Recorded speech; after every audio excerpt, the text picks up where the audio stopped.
A sack of potatoes, 1 bag of potatoes. A sack of potatoes, 1 bag of potatoes. A sack of potatoes, 1 bag of potatoes. A sack of potatoes, 1 bag of potatoes. And we are live talking about politics once again. So here's the formula, the same we are using every week, but the small change this week is 2 breaking news that are fresh from this week. So here's the formula, here's what we will be doing. We will be covering some late October question period because we need to catch up with that. And after that, we will talk about the budget, we will talk about floor crossing, we talk about Canadian politics, and it's full on chaos right now. It's very interesting, and I'm glad I follow all of that. So let's talk about it by starting with the first question period. We will cut to the chase already because there's a lot of coverage. So let's get into it. Questions, questions orales, the Honourable Leader of the Opposition.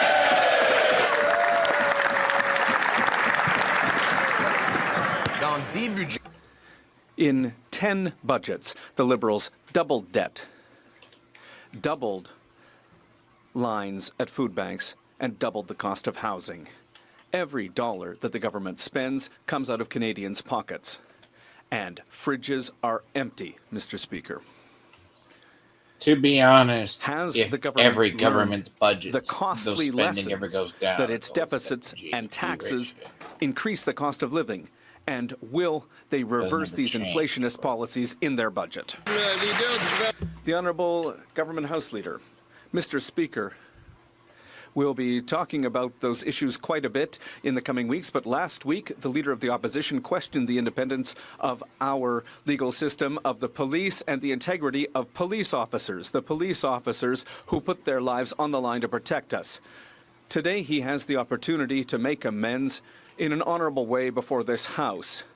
In the next 30 seconds, the Leader of the Opposition has the opportunity to make amends. Will he? So, I will explain what's going on right now.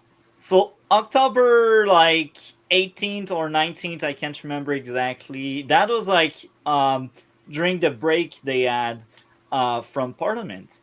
We had Pierre Poliev that was basically doing an interview with an independent media, because the independent media are the best media here in Canada, because let's be honest, the mainstream in Canada is all far left leaning. They all defend the Liberal Party of Canada. So he gets that interview and they speak about a lot of things for like half an hour. And one of the aspects was one of the many scandals the Liberals had over the years. And how would Pierre Poliev deal with scandals and with members of parliament under him that basically do corrupt things, and what would be like the course of action he would do. And it was crystal clear on that. It was like, I would open an investigation, I will probably ask the question, is it an accident, is it in purpose? And they basically had that very long discussion, and that question took like 5 minutes. And during these 5 minutes, at some point, they were like, "Yeah, the RCMP, which is basically our FBI, they neglected some of the scandals and some of the corruption that happened during the Trudeau years," and it was like, yeah, the leadership is despicable because they are not really there for the people. They are only there to protect the elites, and it's despicable, that kind of behavior. And I would make sure to not really repeat that kind of stuff with the scandal and all. And what happened with that? Well, mainstream media wanted the dirt on Pierre Poilievre because he is against them and he's conservative, and here in Canada, conservative are looked upon as extremist and dangerous. So what happened? I wouldn't say that. If, let's assume, hypothetically, their only gotcha is credibility.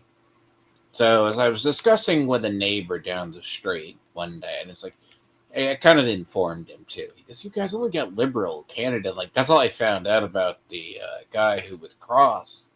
Yeah. So the thing is, if integrity is the only thing, now You guys have more gotcha politics up there than I ever swear than any we do. Like here you'll have, oh, this. They'll go, oh, this such and such Johnson wasn't there.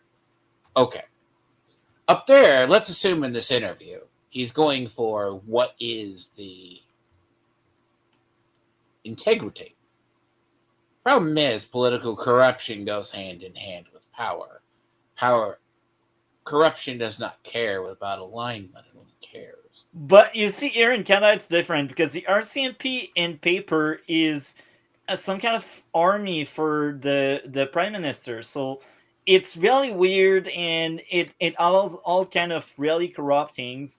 And the point of the Yapoliev is like, yeah, it's despicable. Like the RCMP should really open an investigation seriously because there was corruption in this case, and they should have charged Justin Trudeau because, of course, Justin Trudeau had so many scandals, and if that was any country with rule of law where the cops meant to arrest the criminal were not under the government control, then they would be charged. But because here in Canada, it's kind of weird how the RCMP works.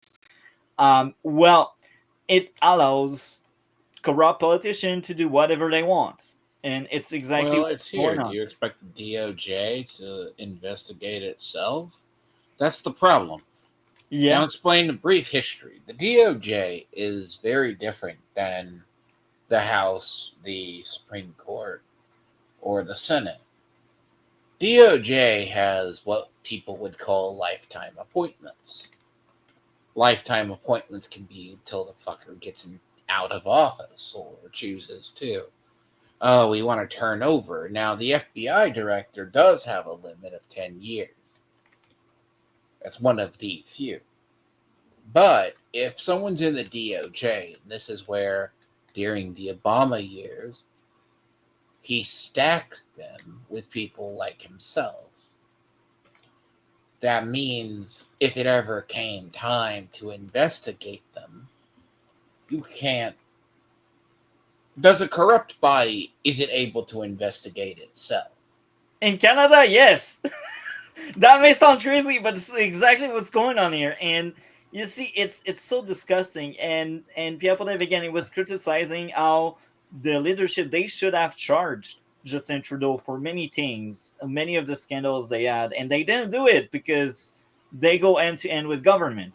And what happened? Well, the mainstream liked it so much, so they took the 30-second where Pierre Poilievre was like saying, "Yeah, I think the leadership of the RCMP is despicable," and then they played that for an entire week, saying, "Oh yeah, Pierre Poilievre ate the cops, this and that and that," and of course the liberal weaponized it, and then the freaking media, the corrupt entity that this is, decided to play in the liberals' end and saying, repeating what was said, and it's crazy how people are so brainwashed, and it's kind of hilarious. The question is if people believe it versus They do. idea They do. of In Canada, they trust the media. That's the most baffling thing. They don't realize how intertwined the media is with the liberal government.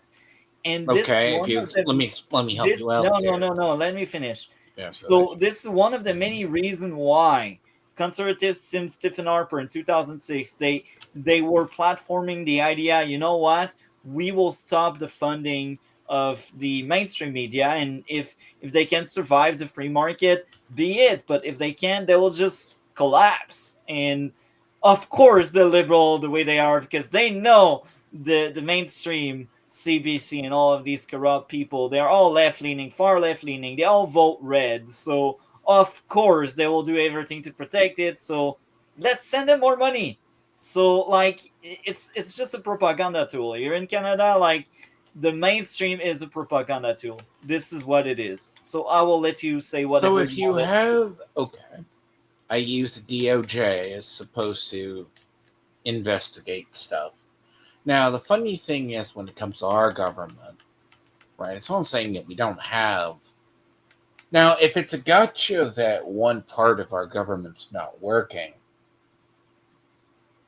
it's designed that way to not be the gotcha. Like, it's up there, the guy's like, if you're going gotcha. No. To be honest, our government is designed so it's hard for anybody to gain control of it.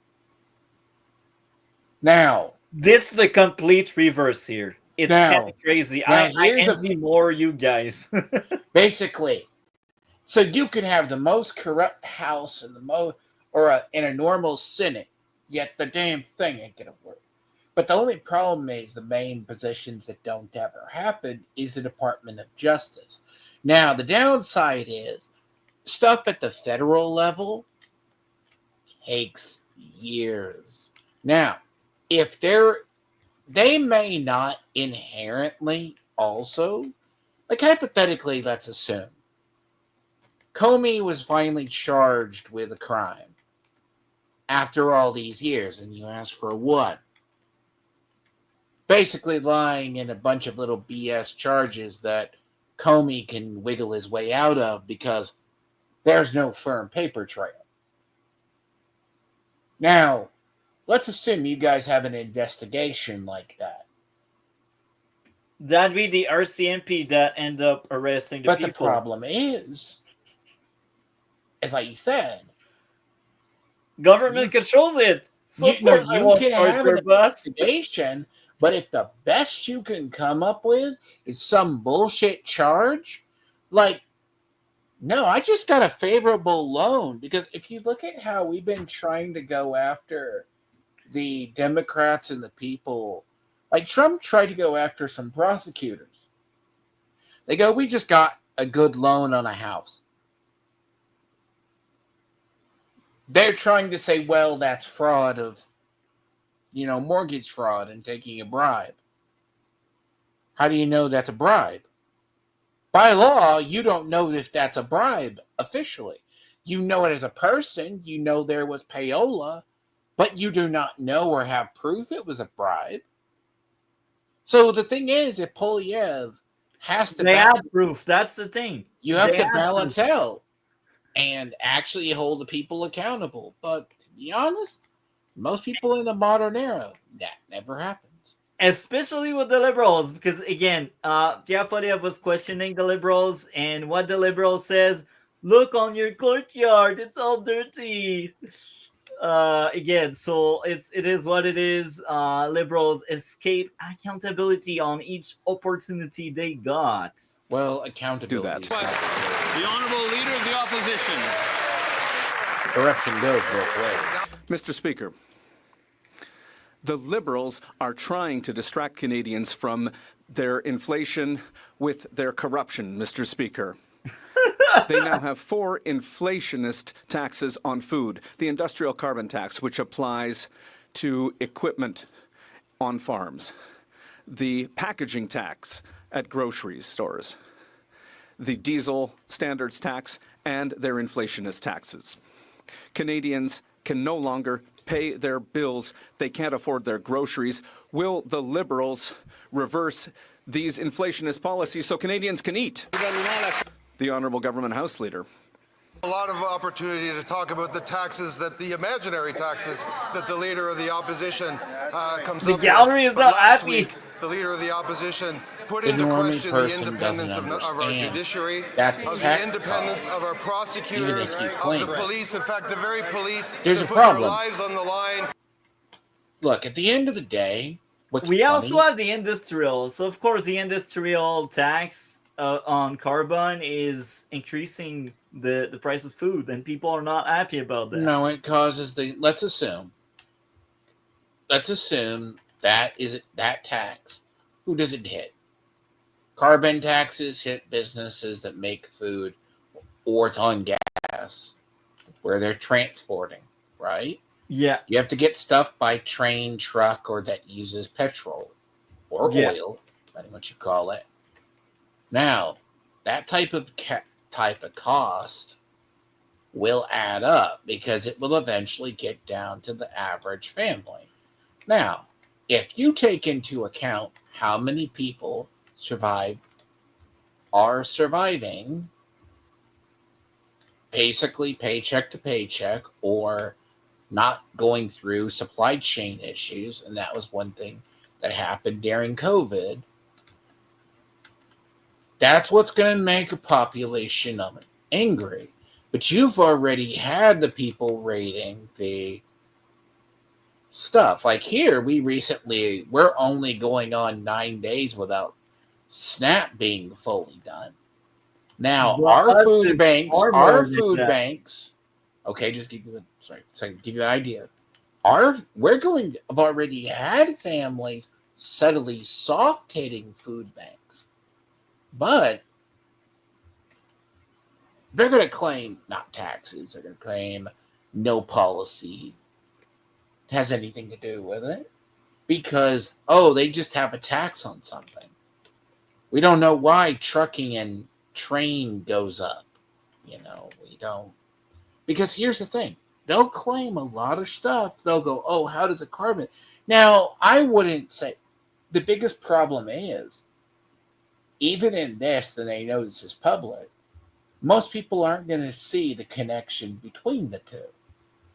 Now, the taxes on the farmers thing, in the U.S., farmers get paid not to farm. They're only allowed to farm an X number of their land. So when we made the deal with China to buy our excess soybeans, it gave our farmers extra money. Now, up there, this is not taking into account it might be different. Do you have the same subsidies? But at the same time, a hungry populace that's starving can go either way. They can work with you to take out the opposition or just hang you in the public courtyard. But the average person, it only took 6% of New York to elect Mamdani.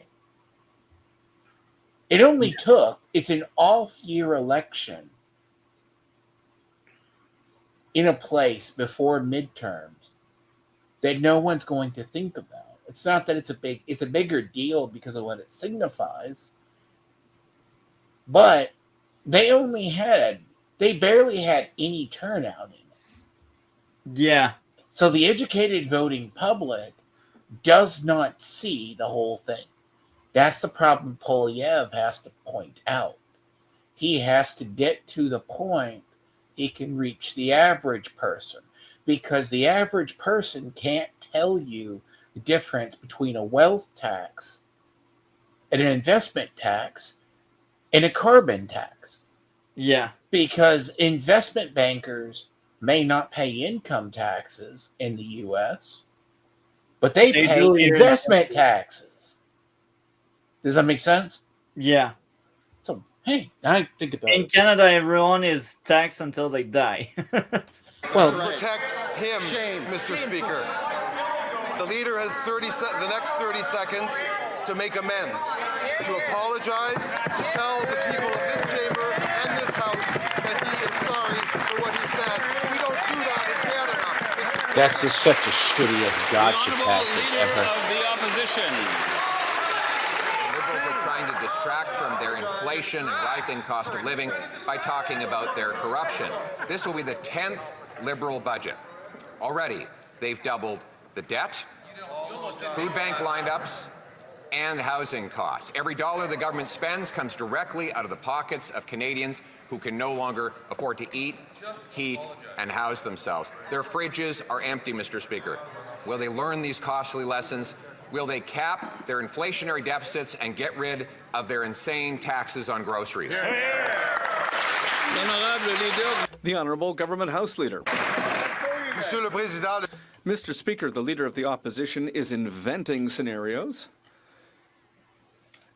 to distract from the story. The Leader of the Opposition has had 2 opportunities to apologize to the RCMP, our judges, and our legal system. He has refused to do that.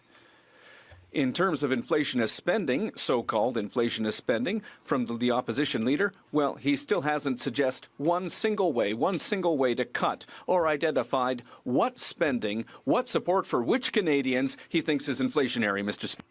that's gaslight and lies, because a lot of the platform Pierre Poilievre ran on is, you know what? We will cut the consultant.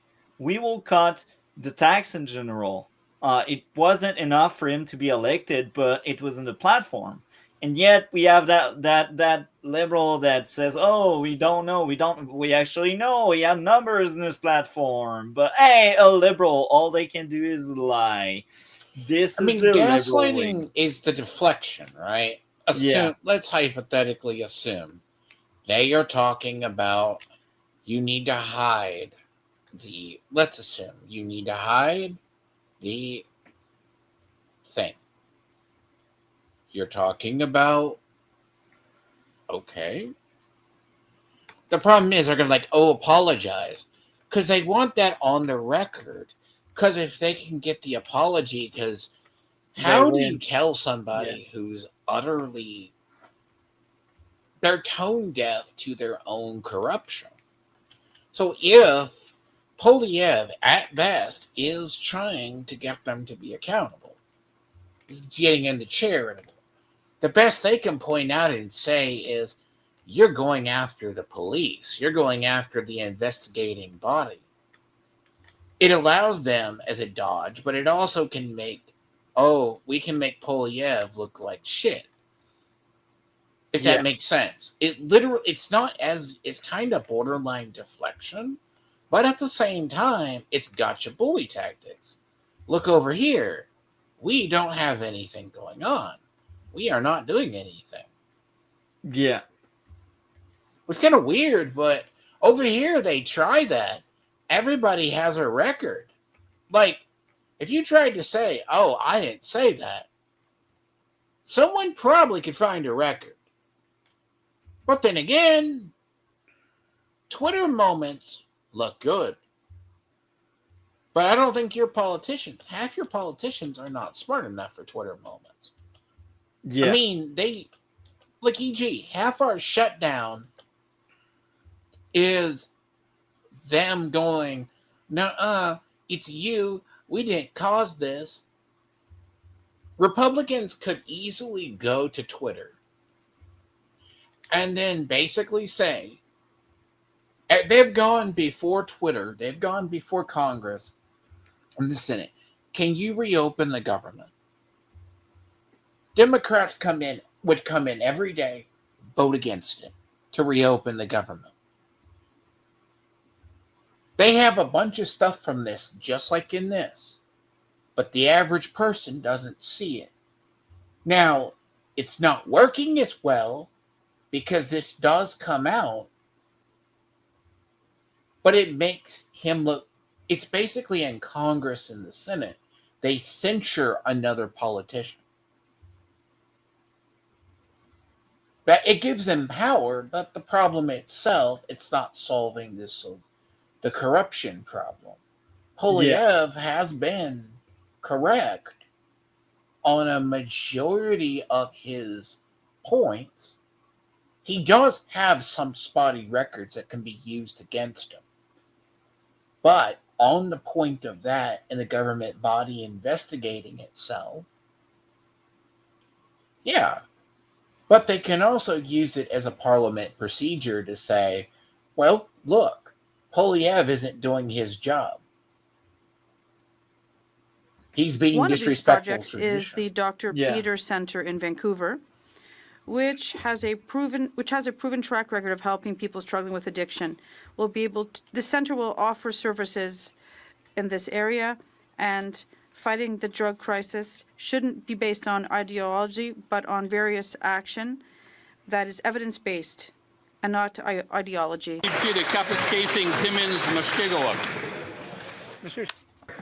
The Ring of Fire project in Northern Ontario would be a game changer for our region at a time we desperately need it. Yet the Prime Minister continues to delay by refusing to move forward with the project. That would create thousands of jobs. What is that? That has billions of dollars in investment. I actually don't know, to be honest. Project list, and the road won't even but I wouldn't be surprised if that's part of his writing. When will the Liberal get shovels in the ground and finally get the Ring of Fire project approved and underway. Oh, well, actually, I know what's the point. So he was trying to say, yeah, we need more shovel on the ground so it speeds up the process of building things and giving jobs. I mean, that's kind of like The Honourable what Minister work of Jobs and jobs would Families. be. Mr. Speaker, I'm surprised the member didn't ask about cap paper because, in fact, Ontario and Canada have worked together to give cap paper the breathing room, bring back its employees, and keep those employees hired while the mill looks for new business opportunities. Which is great news for the members in his riding, but all across Northern Ontario. Mr. Speaker, we're going to be there for industries that are hard hit, including pulp and paper, including mining. And Mr. Speaker, this is the great honor that we have to work on behalf of constituents. The Honourable Member for Courtenay Alberni. Mr. Speaker, in August, the Prime Minister promised $1.2 billion to support the forest sector in response to Trump's tariffs and softwood lumber duties, which we're still waiting for, Mr. Speaker. And just $50 million of that is earmarked for workers. That's not a plan. That's an insult. Almost 50,000 direct jobs in British Columbia alone are on the line. Will this Prime Minister step up with a serious plan to protect forestry workers across Canada in their hour of need? The Honourable Minister of Natural Resources. Mr. Speaker, we've been clear the U.S. tariffs on Canadian softwood lumber are absolutely unjustified, and we're working every day to solve this problem. We've committed $1.2 billion to the sector, and just last week we put the $700 million liquidity facility in place to help this sector. We will build Canada strong. Well, the idea is you make up some bullshit project so people get jobs. That's what FDR did. Yeah. So I guess Ring of Fire, you can give it all the fucking names you want. It's an attempt to create a couple of jobs in a district. That's not an overall policy. Yeah. So I guess we move on to the next question period, which is question period of October 21st. Questions, questions orales.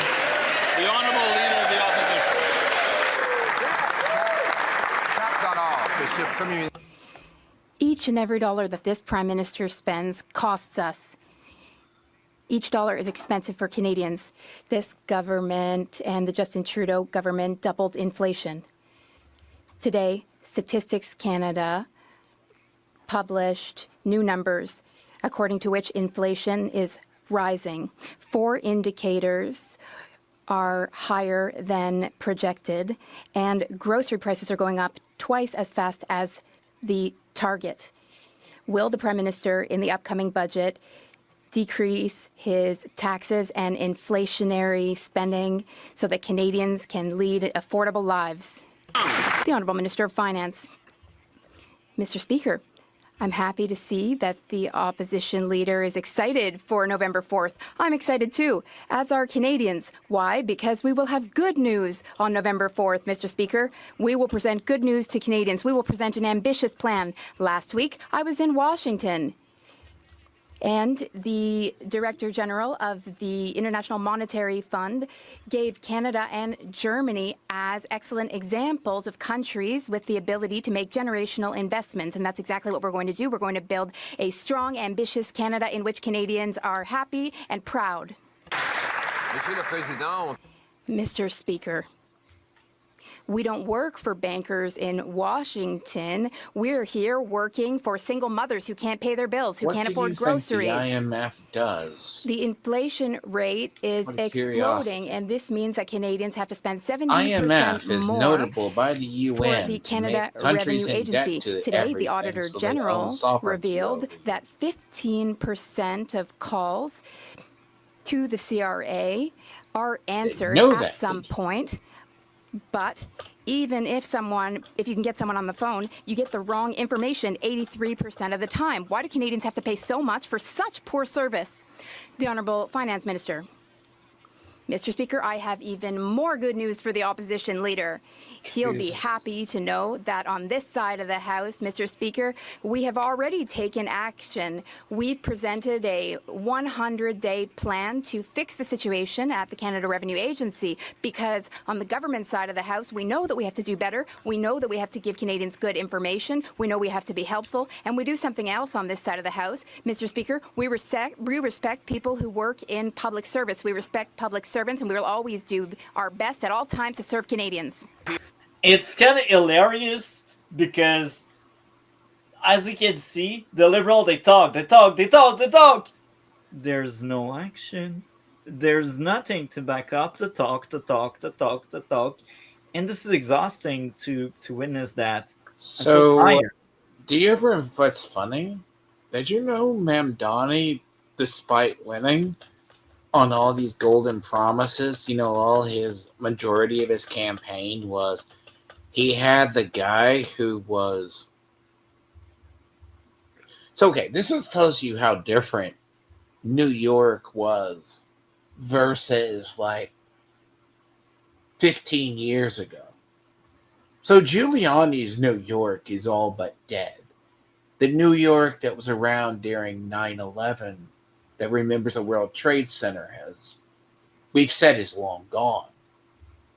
So you have the police guy who was like the head of the Guardian Angel program, which was responsible for keeping the city safe, was backed by Republicans. You had Cuomo, who was governor of New York and responsible for some other issues, who had a bunch of dirty laundry. You had another liberal guy who couldn't knock out Mamdani.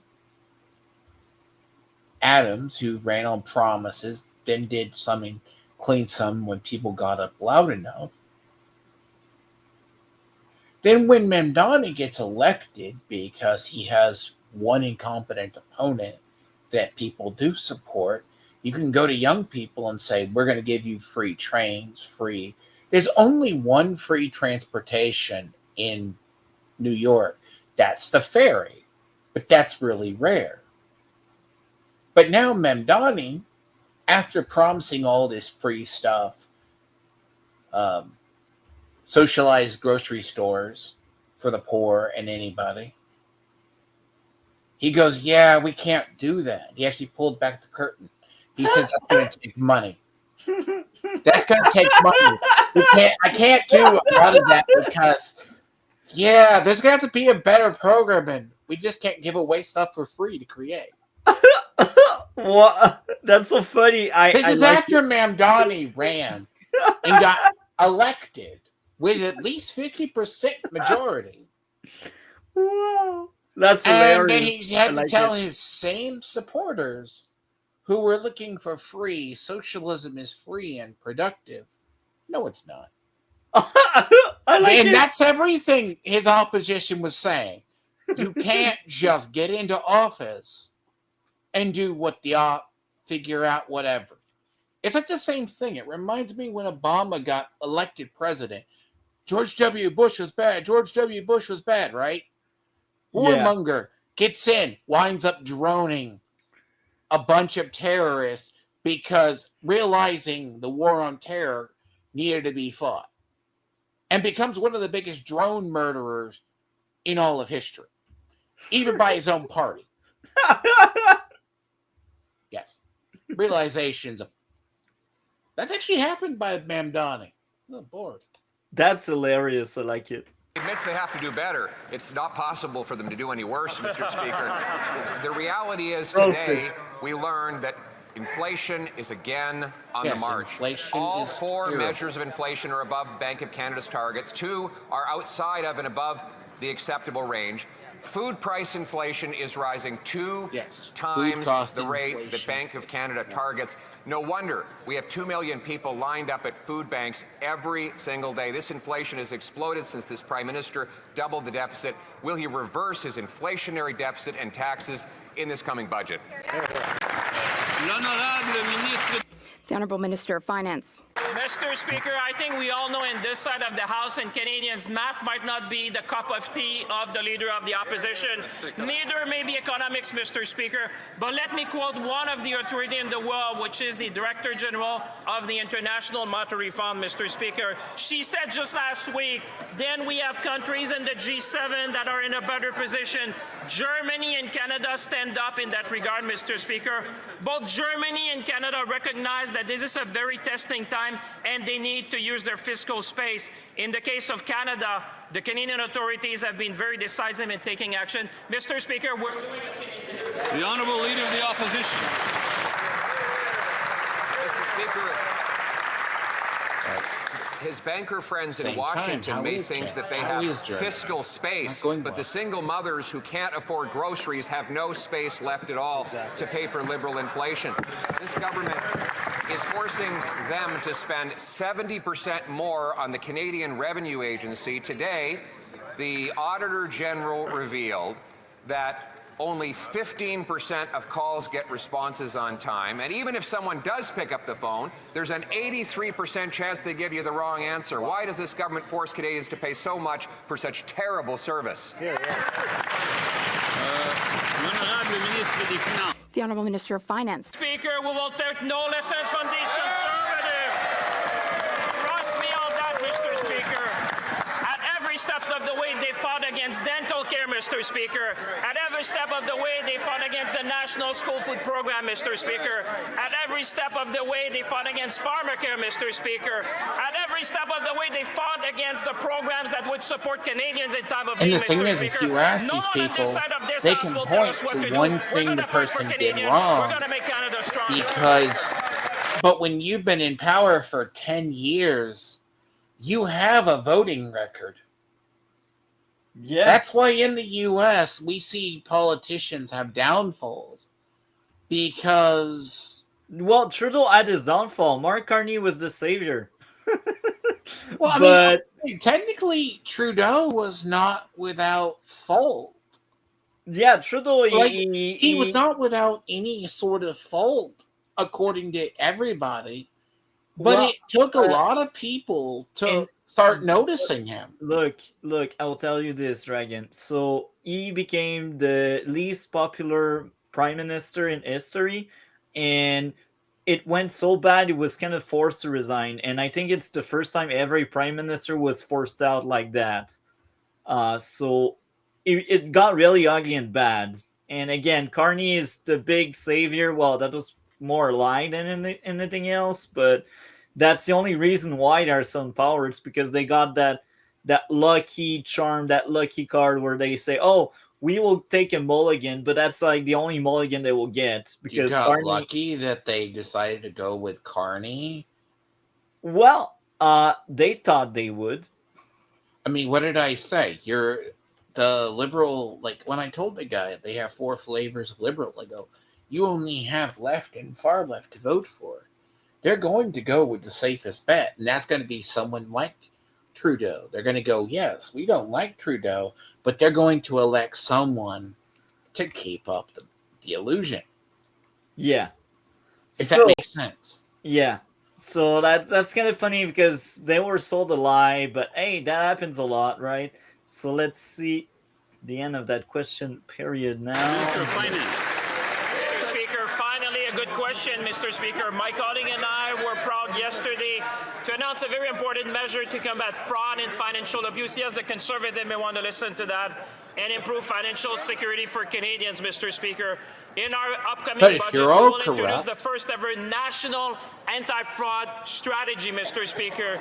It will also implement a new financial crime agencies to lead Canada's effort in combating financial crime, Mr. Speaker.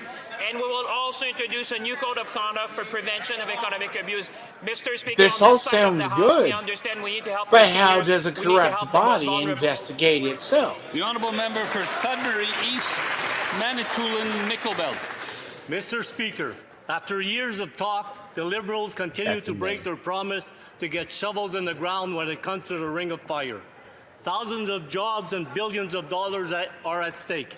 Yet the Prime Minister refuses to move this important project along. The Liberals ignored this vital project on their national priority list, a huge slap in the face to Northern Ontario. Will the Liberals stop breaking their promise and get shovels in the ground now so our region can get to work? The Honourable Minister of Natural Resources. Mr. Speaker, the Ring of Fire. Okay, I think I understand what's going on there. So Ontario holds a lot of seats, and by calling out the Ring of Fire, they are basically highlighting a place that could have gotten a great job, a great deal where, oh, look, all of these jobs open, but because the Liberal don't really want prosperous people, they don't want Canada to prosper because otherwise they would act otherwise, but they don't want success, they don't want prosperity, they don't want people to have jobs, and by hammering it home, they speak to the Ontario people that don't have a job, and they may gain some seats in Ontario because of that. And by really highlighting in Ontario, we could have that Ring of Fire that gives jobs. No, it goes worse than that. So the Ring of Fire is a mineral-rich crescent-shaped geological region in James Bay lowlands by northern Ontario. Yeah, and again, Ontario is approximately 5,000 kilometers in size, with discoveries of chromite, nickel, copper, platinum groups, elements, gold, zinc, and palladium. But now, Ontario is a place they need to win over. That's why they act like that. So is it that the Liberals do not? So they're basically have this idea for mineral deposits.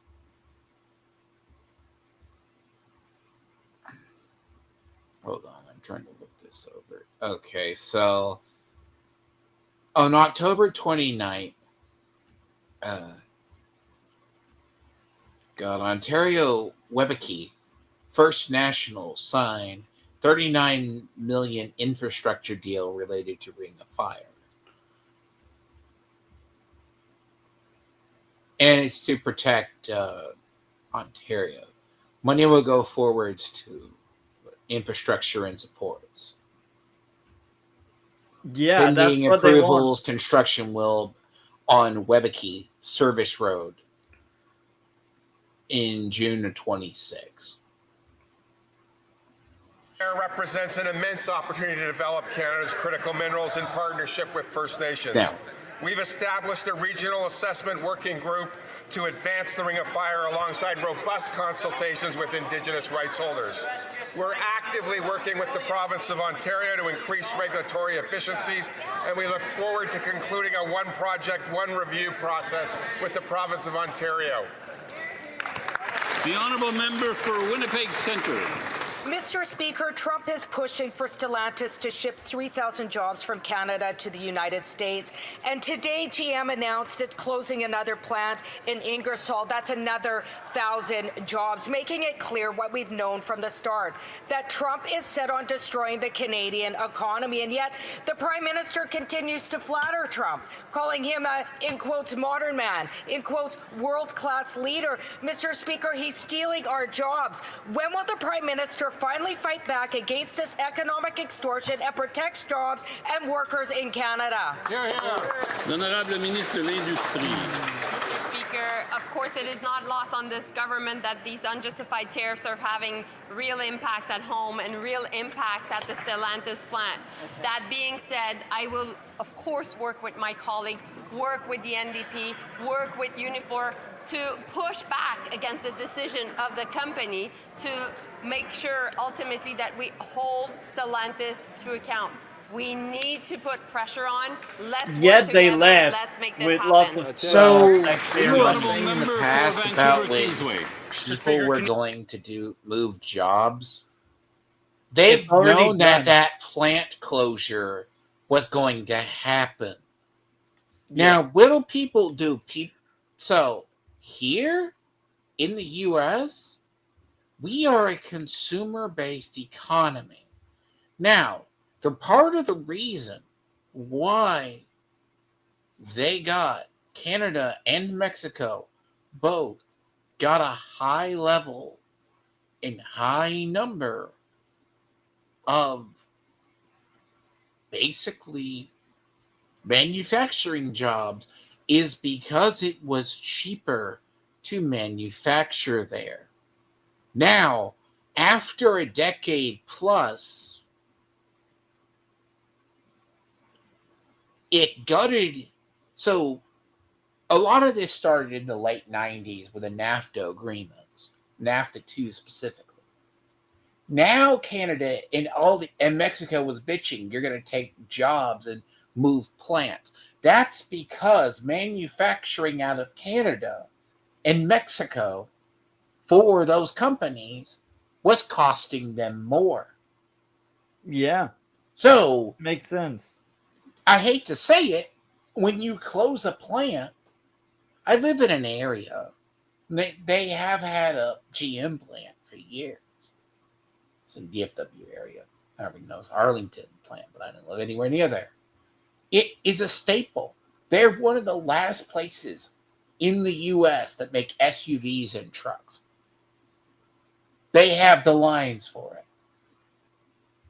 Canadians across the country are suffering from punishing high costs of daily essentials like food, housing, and utilities.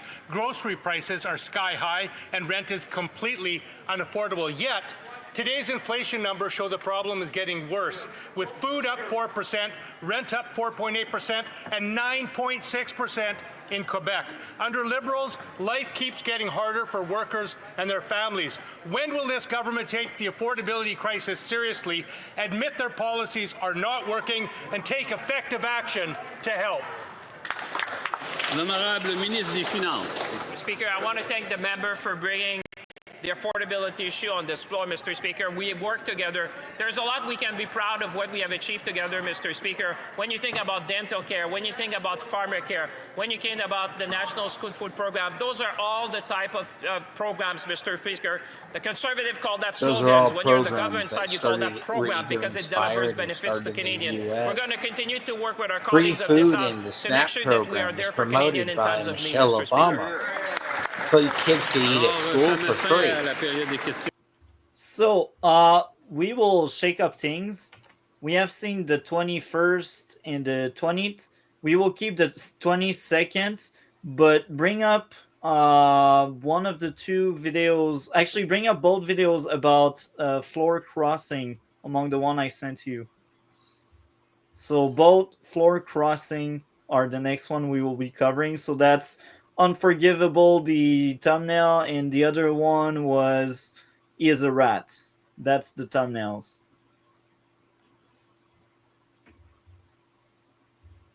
Hold on. I know I have them. If that can help, I can mention the title of these. So the title of one of the two, former MP Rick Perkins, conservative defector. You want the... Keep the 20-second up, because the 20-second will be one of the next few, but keep the 20-second up. See, I got the one. Okay, now I downloaded it. Sorry. What's the one? The Unforgivable? Yeah, that one? And then you want the budget bomb? No, before the budget bomb. The former MP Rick Perkins, conservative defector. Sorry, it just takes a second to anyways.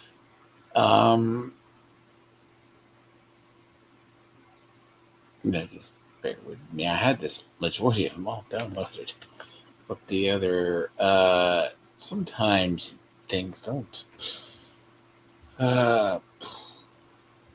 So we are swapping videos right now. Yes.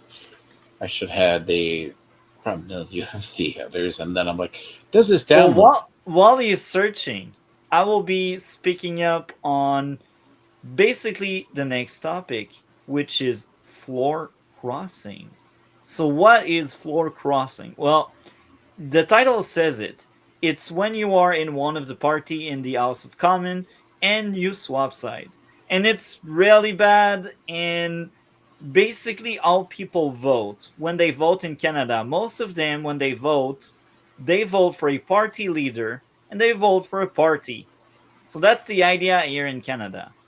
And basically, there's a weakness the people in power can exploit. That weakness is floor crossing. And it's a weakness because basically when you are elected, maybe you can decide to switch teams. And it really impacts the vote. And what's going on here in the case we had this week? We had a conservative MP that ran with the conservative and he got his seat as a conservative MP. So that means he's one of 144 conservatives. Now, Mark Carney realized he is a weak leader and his party is not really great at doing things done, and they struggle and they are kind of worried their budget won't pass. And for the budget to pass, well, they need enough votes. And how do they get votes is by convincing people to vote for their things. And because these are liberals, they don't really like to work with the other parties, even in a minority government where they need support from the other parties. Well, what do? Instead of thinking about collaborating and helping politics in general, they offered deals to the other members in parliament, the opposition parties. So, okay, here's in the U.S., we only have two parties mainly. That's Democrats and Republicans. We used to have Joseph Lieberman, who was a registered independent, to hold office. I think we used to have like maybe two max. But the funny thing is, party switches in the U.S. are less rare, but it happens in watershed moments. Like, I think, correct me if I'm going to say this. I want to say we had one probably halfway through Biden, but I can't remember which. Maybe either with Manchin or somebody else, but I have a high doubt. So, but usually when they switch parties, by the way, that doesn't usually mean anything. A lot of it is, okay, you can win. So let's say like this happens in the UK a lot. They'll say, oh, I'm going to switch my allegiance if you switch your allegiance from a Democrat to a Republican, you go, oh, I was conservative all along. Either you were playing along, sure, but it doesn't mean the other side has to like you. Yeah. To be honest. I mean. But I will tell you this. So what's going on? Carney, he offered deals to the MPs, and the conservative I was talking about, he campaigned as a conservative to make a seat for the conservative, and now he realized, oh my, maybe if there's an election, because the budget will be voted down, if the budget is voted down, there's no election, and now he got scared for his job, and he was like, maybe I won't be re-elected if I am a conservative. So what he decided, he took the deal from Mark Carney, which is a massive mistake. It's really bad. And before I bring in the first of the two videos about the matter, well, I will say this. It happened in the past in other parliaments. But most of the time, the smart thing when that kind of stuff happens is when, instead of swapping team literally, you actually become independent. And that's actually far better than literally swapping teams like that. Swapping teams like that involve the destruction of trust. And it looks very bad. It will be very hard for that MP that decided to betray his consistency, his county, his part that voted him in. It will be very hard for him to be re-elected there. Because here's the thing. The conservative, they will not hire him again because he kind of stabbed them in the back by moving to the other team. And the other thing is, if he decides to run as a liberal, the liberal will take the risk that maybe that same rat will swap team again. So any party that will grab this guy in future election will run the same risk. They will remember what he did, and they will remember he was on our side, but he decided to change allegiance, which is really bad. I mean, Now, calling someone a rat, if I'm going to be very honest, this is the funny part when you have, like, it's more interesting when you have a two-party system than a system where you have multiple different smaller parties. yes. But you see, it's hilarious. It's hilarious. And to finish my idea, if he decides to run as an independent, then okay, sure. You are on your own. You may have chances on winning, but will people trust you? They will see you on the ballot and they will be like, yeah, I voted him last time and he was a conservative and he decided to move to the liberals. Will I really vote an independent that may change team if he wants? Will he? Will he? This is the big question. So usually when we have someone crossing the floor like that, because it's easy, because it's also stupid at the same time, well, it means the end of your political career. Most of the previous floor crossing people we had in parliament, because that happened in the past, kind of, I won't say often, it's rare. Like the last time I believe was like in 2019, we had a liberal that was kind of tired of Justin Trudeau and she decided to move on to the conservative. And it's kind of funny because we also had backroom deal, but I only heard about it, so I don't know how accurate they are. But I heard a few months ago some of the liberal went to the conservative and they asked to join them, but they refused. I don't know how true this is, but anyway, to get back to floor crossing, it's rare. And usually when someone does it, well, if that was an independent, that person, that's the last time they swap because they won't get reelected, usually. And sometimes people do floor crossing when they know their pension is over soon and that kind of stuff, but you're leaving anyway. So that's the big thing. And the last thing to mention before we get into it, the media spin on that. The media spin was only to put the conservative in the dirt. They were like, you know what? Even the people in the conservative, they don't trust Yaponiev and yada yada. It's hilarious how the budget that's a disaster is actually overlooked because of the drama caused within the conservative caucus. It's fascinating. Do you have an independent libertarian branch of your people? Not really. Are they just we actually have a libertarian party, but they never got elected, and they don't run in enough county to be recognized as not even like a party that exists. Like I know they exist because in the by-election we had this summer, we had a Libertarian Party member that was trying, but there's a Libertarian Party. But again, see, we have the funny thing is we have libertarians here. Now, pardon my phrase, we sometimes call them libertarians. Yeah. Now, fundamentally, the issue... But we have always had what is, they say, vote third party. That is usually the last refuge for a lot of people who basically they don't have a chance. In the U.S., you do have... How it actually is funny how it shakes out for us.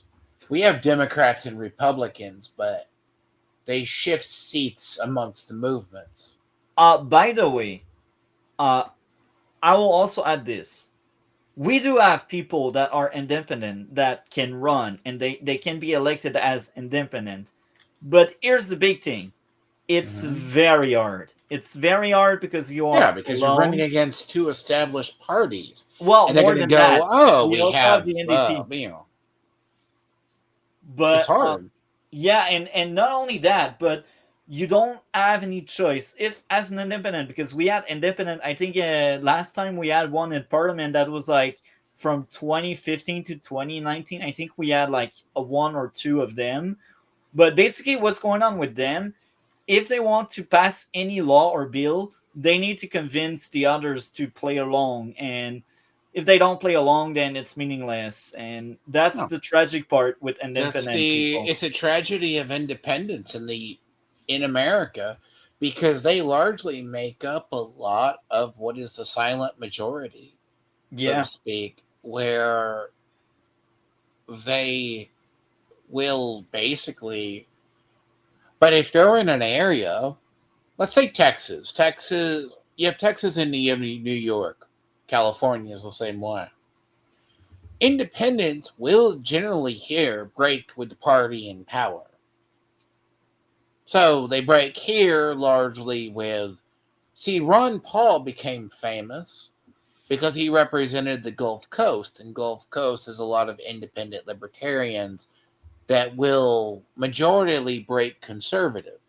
But if you're in New York or you're in California, they break for the left. So you're not really independent or libertarian. The problem overall with libertarian ideology is they think they can say fuck both parties, but here's the problem. Comes the governance. Like, prime example right now with the Democrats, they can point out all the flaws. But libertarians and independent people have no concept how to fix it. That's when it comes a long time in problem solving.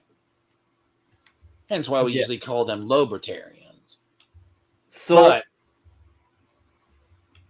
let's get into the next video. And now it's about that entire story with someone that crosses the floor with a source I respect a lot, Northern Perspective. If people have seen other videos or a reaction we did, you have seen them.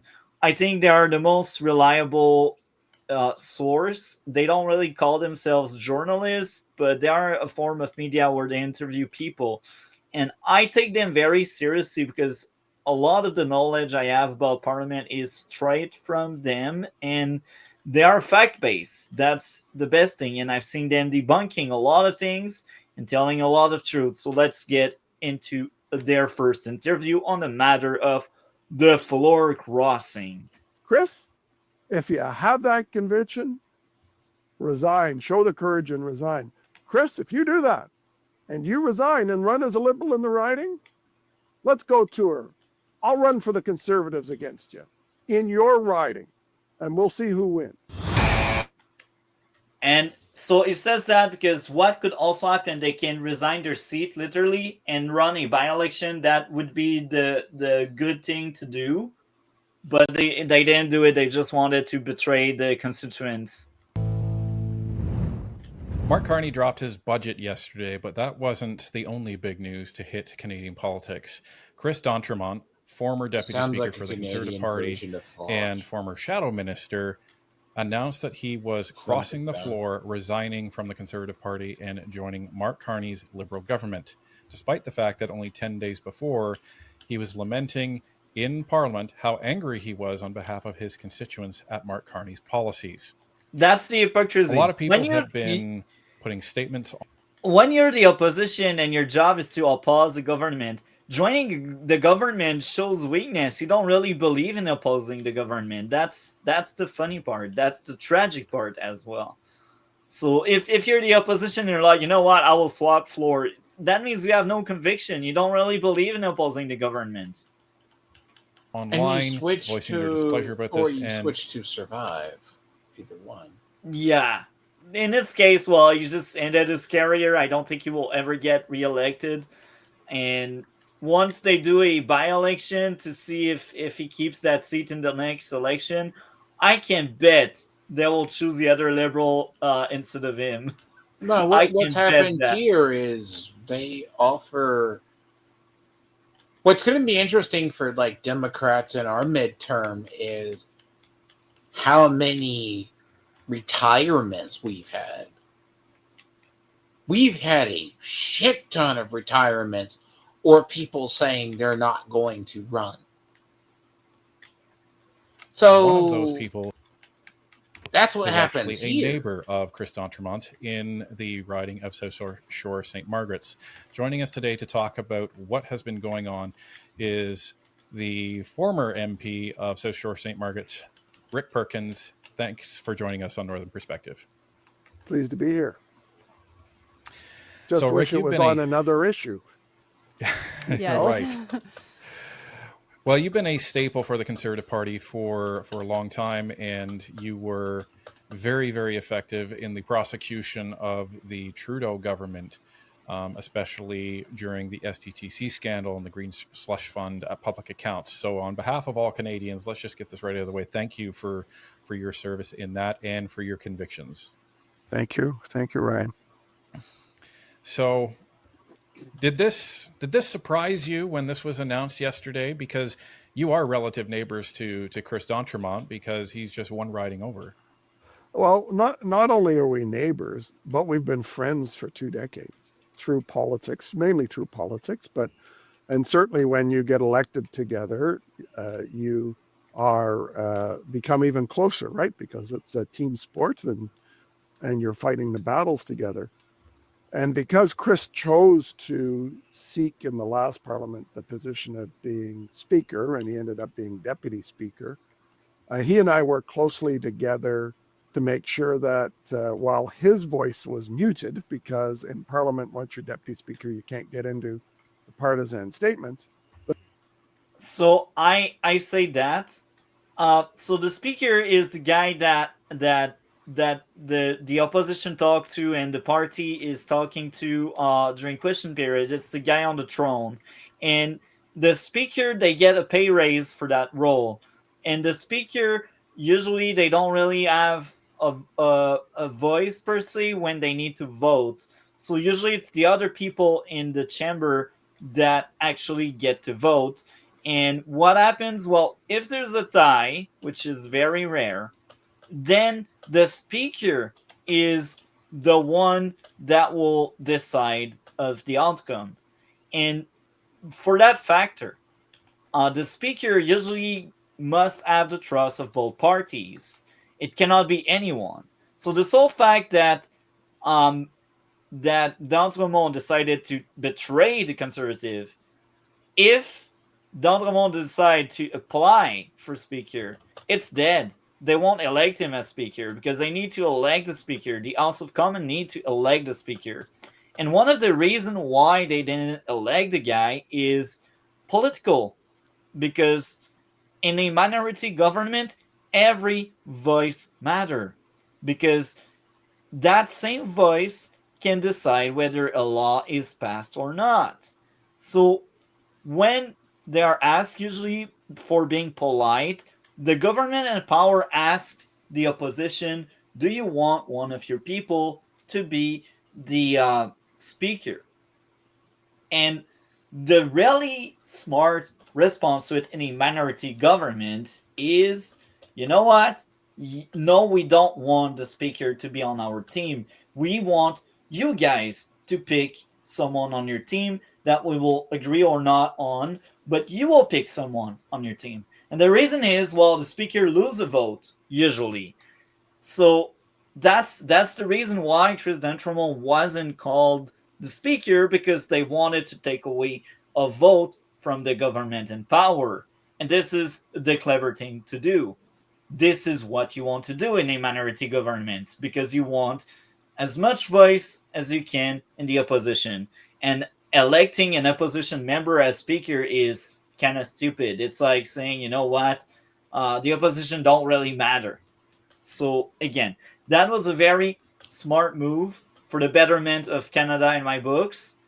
And for Chris d'Entremont to be pissed that he was not called speaker, well, that guy is selfish. That guy is stupid. That guy is in for himself, as some kind of vendetta, as some kind of vengeance. It sounds so rewind. It sounds so childish, so inappropriate. You don't want that in Parliament. You cannot take the guy seriously. I mean, honestly, if people see you as not with conviction for your side, they're just not going to vote for you in the fucking first place. Yeah. I mean, the thing is, why do you think it's funny when I bring up in the U.S. we have retirements happening? But it doesn't matter. Half the people retiring have been in Washington. They want to retire. So, well, actually, retirements happen for two reasons. Prior to it is either the person wants to say they're not going to run to signal so their party can find a replacement before the election, or B, they were forced into retirement so the party in power can find somebody else. Which sounds similar, or dignity, you can leave with dignity or without dignity. So that's why it's funny. That's why I said retirements are different than. I worked closely with him in his riding to make sure his interests were represented in Parliament, but also back in the riding on the primary issue of the fishery. And what's important to understand for all those folks watching is the commercial fishery is our largest industry in Nova Scotia, and 25% of the value of the entire Canadian fishery on all three coasts is in my riding and Chris's riding combined. I have 7,000 commercial fishermen alone in my riding. So those issues and the destruction of that industry by the Liberals over 10 years and has been an incredible economic harm to our area. In fact, some of your viewers probably remember about 2020, there was the burning down of a lobster pound. That was in Chris's riding in relation to all the illegal fishing that was happening in a place called St. Mary's Bay in Chris's riding. So I worked hard. I invited his constituents to committee. In fact, a year ago, I had his constituents in camera committee because of the threats to their lives and the lawlessness in Chris's riding. I brought them to Ottawa, and they explained the terrorism, the gunshots into their house, how they were living in hiding, how there was total lawlessness, and the Liberals were doing nothing to stop it. And Chris was thankful for that. So he's joined a party that has done everything it can to destroy his own riding. But I'm babbling here a bit, but because I'm passionate about this issue. 3 weeks ago, the rumors started that Chris might be crossing the floor. I heard about them. There were mysterious comments out there about maybe 3 Conservatives crossing the floor, one from Atlantic Canada. So I reached out to Chris. I said, tell me you're not thinking about crossing the floor, because I know he's had a bruised ego since the resumption of Parliament on an issue we can talk about. And he was in Europe on a parliamentary thing. He said, that's crazy Ottawa stuff. Of course not. I've spoken to him a bunch of times over the last 3 weeks, including this past weekend, where I phoned him only a couple days ago and said, looks like there's a chance the budget might fall. So I'm getting my campaign team ready. Chris, are you getting yours?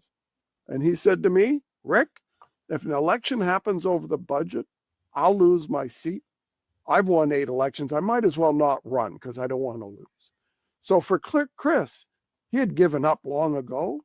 And this floor crossing on principle really wasn't about that. It was about preserving the job he thinks he can preserve by staying in the other side. But the irony in there, it's not even guaranteed. So what will happen? Because he's a floor crosser in the next election when it's called on, a few weeks before, I believe, or it will be at some point eventually. I don't know what's the timing exactly for that, but what will happen is the person in that riding that was a Liberal, because that's their seat that they didn't win, it's still their seat. And what happens? Well, they will do some kind of, I think, in-party election. I'm not quite sure exactly, but they will get to choose between Chris D'Entremont and the other person. I'm not quite sure if it will be public or if it will be inside the party. And of course, if it's inside the party, forget it. They won't trade a fake conservative for like someone that was a liberal prior. They just won't do it. So in any cases, he won't preserve his job. It's naive to think Chris will keep his job. Now, if the budget passes, he get his job, in quote, for a bit longer.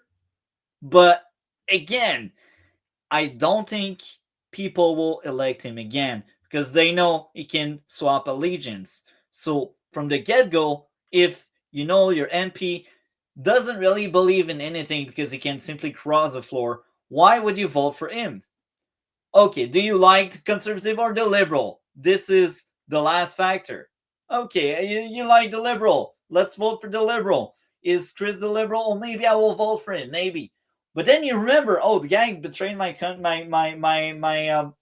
county. So what if he decides to change team? Again, it's just stupid to think the voter won't think about it. He is lucky if people forget his name. He is lucky if the next time he goes to the riding and he campaigns. He is lucky if people just forgot what he did.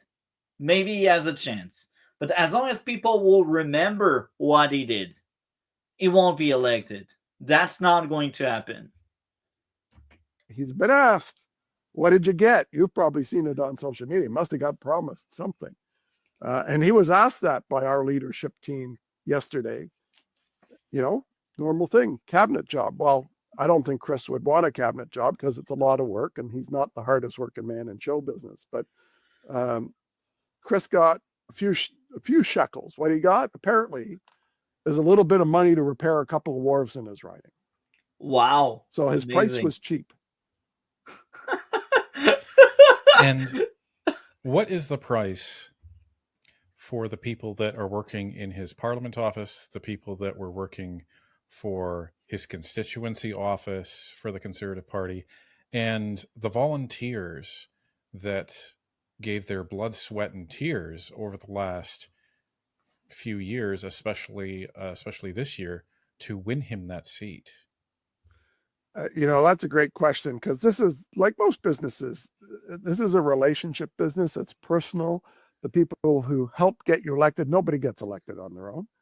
They have to have a team of volunteers. And the people who work for you as an MP in your office are about as close as you can get. And what a lot of people, I think, are, from my experience, certainly the last 4 years and my experience in this election, a lot of people in the public don't understand that the people who work in your office are conservatives, or if you're a liberal, they're liberals. They're not bureaucrats. So I know that I've spoken to some of Chris's staff in his office. One of them has quit. The others, you know, we're small town Nova Scotia. Decades of working with conservative members and volunteering, don't know what to do because they have a job and there aren't a lot of rural job opportunities, but they're not liberals. And so you know, my understanding is that basically he didn't tell his staff in his office. And this is the worst part because in his text he sent to everyone, he said he consulted his staff, he consulted family, he consulted his constituent. But then you get another perspective, which is Perkins right now. Yeah, he didn't tell his staff, which is really a huge mistake. Because now if you're staff and you see, oh, I gotta work with that guy that crossed the floor, I'm not staying in. Like, even the staff won't trust the guy. Like, everyone involved cannot trust the rat. It's the irony of that. Like, I need to hammer this home. His career in politics is most likely over. This is the finishing line. Okay, he may have a few months before the next elections, but still, it's over. He won't be reelected. He's sealed the deal. This is what he did. His writing about this before it was in the media. He didn't even have the respect for his own team. Wow. Now, I've been reached out. I know you guys. If you don't respect your own team, will you respect strangers that voted for you?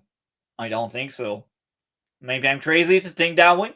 Maybe I'm crazy to say that, but I strongly believe that. No offense, loyalty. It's about one of the most normal things you can find on people, because the thing.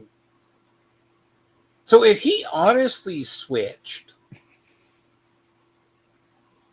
yes, he did. Like he said he did, just because the flavor of liberal didn't like it, and his only opposition is conservatives or running as an independent, because he knows even if this guy is a conservative member of your people, he doesn't exactly like him either, because clearly he's still very liberal.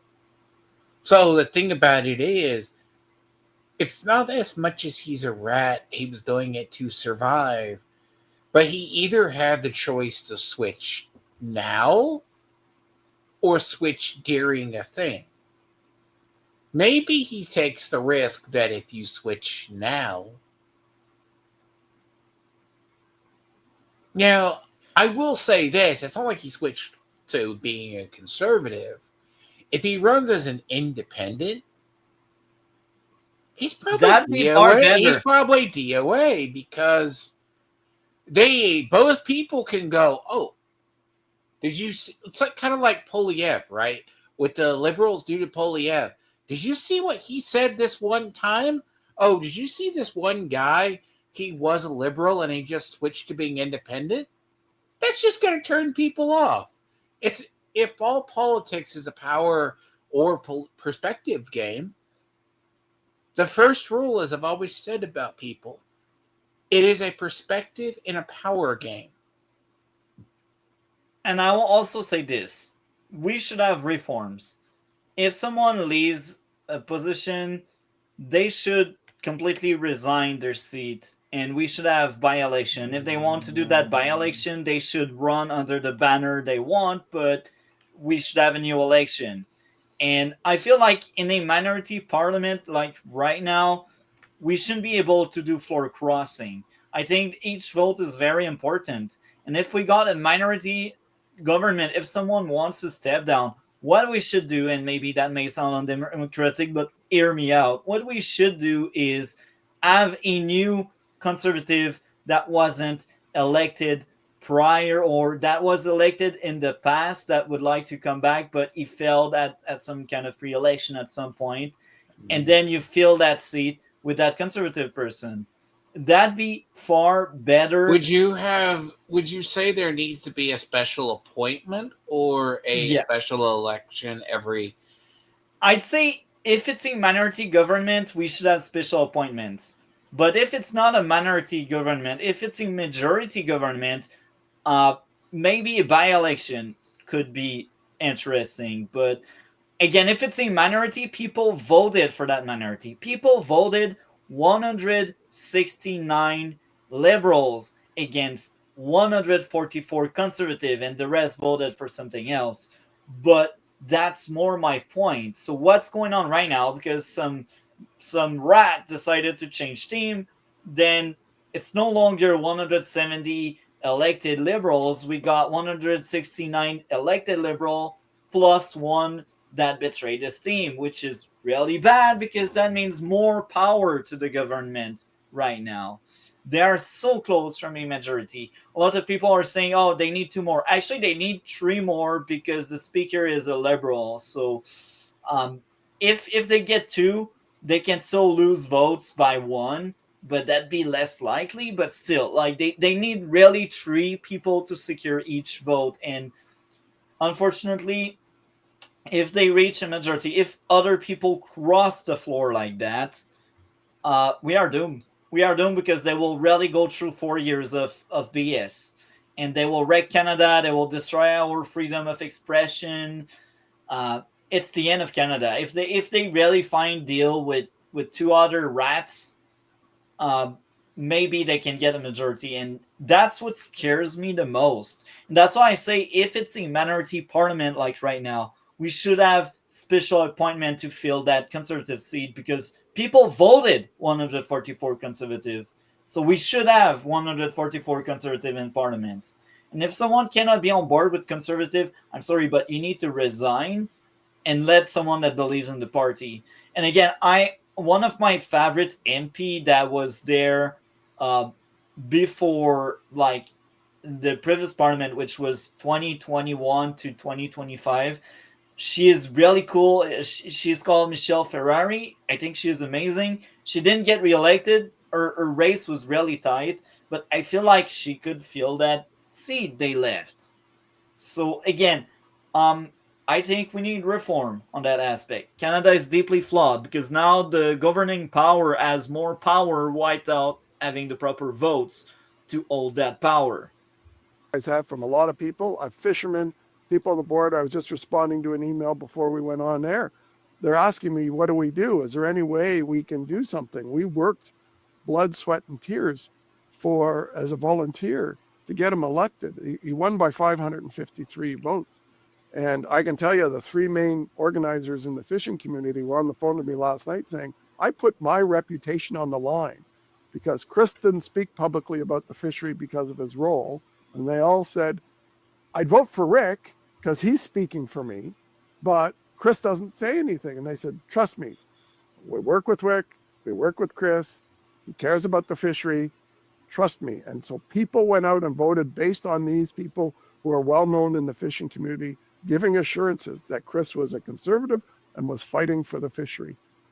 They feel incredibly betrayed. Well, and Chris had a press conference today, and he was speaking and saying, well, I'm doing what I think is best for my constituents. Well, all I hear is I, and me. And, we saw.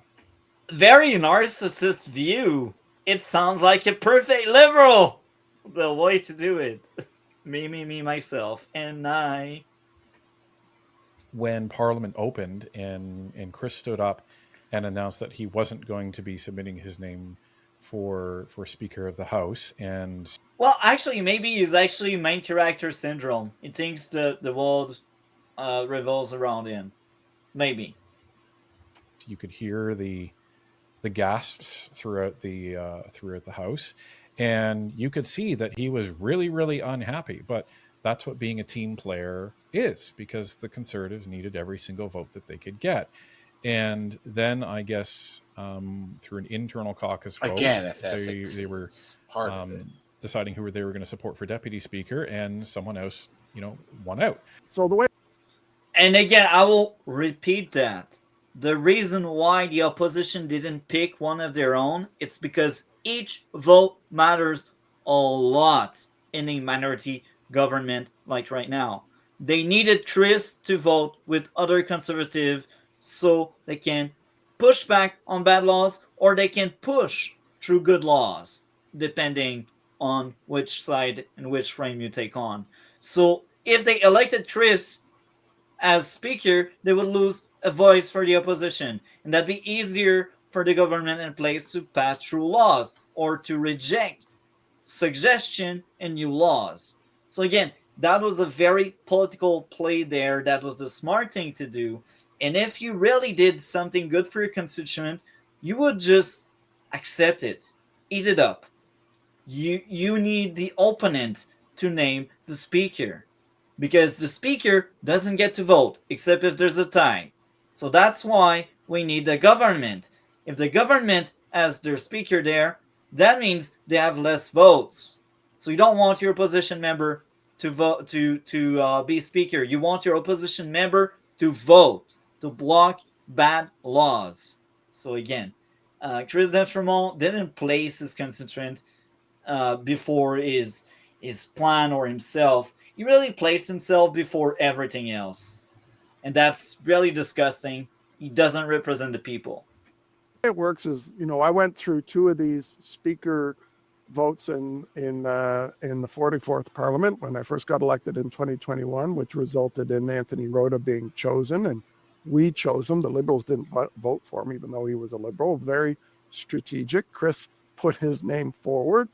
The way there's the speaker role, then there's deputy speaker, then there's what's called the chair of committees. There are basically three roles. The opposition, in the case of the numbers this time in this Parliament, the 45th Parliament, would get two of those spots.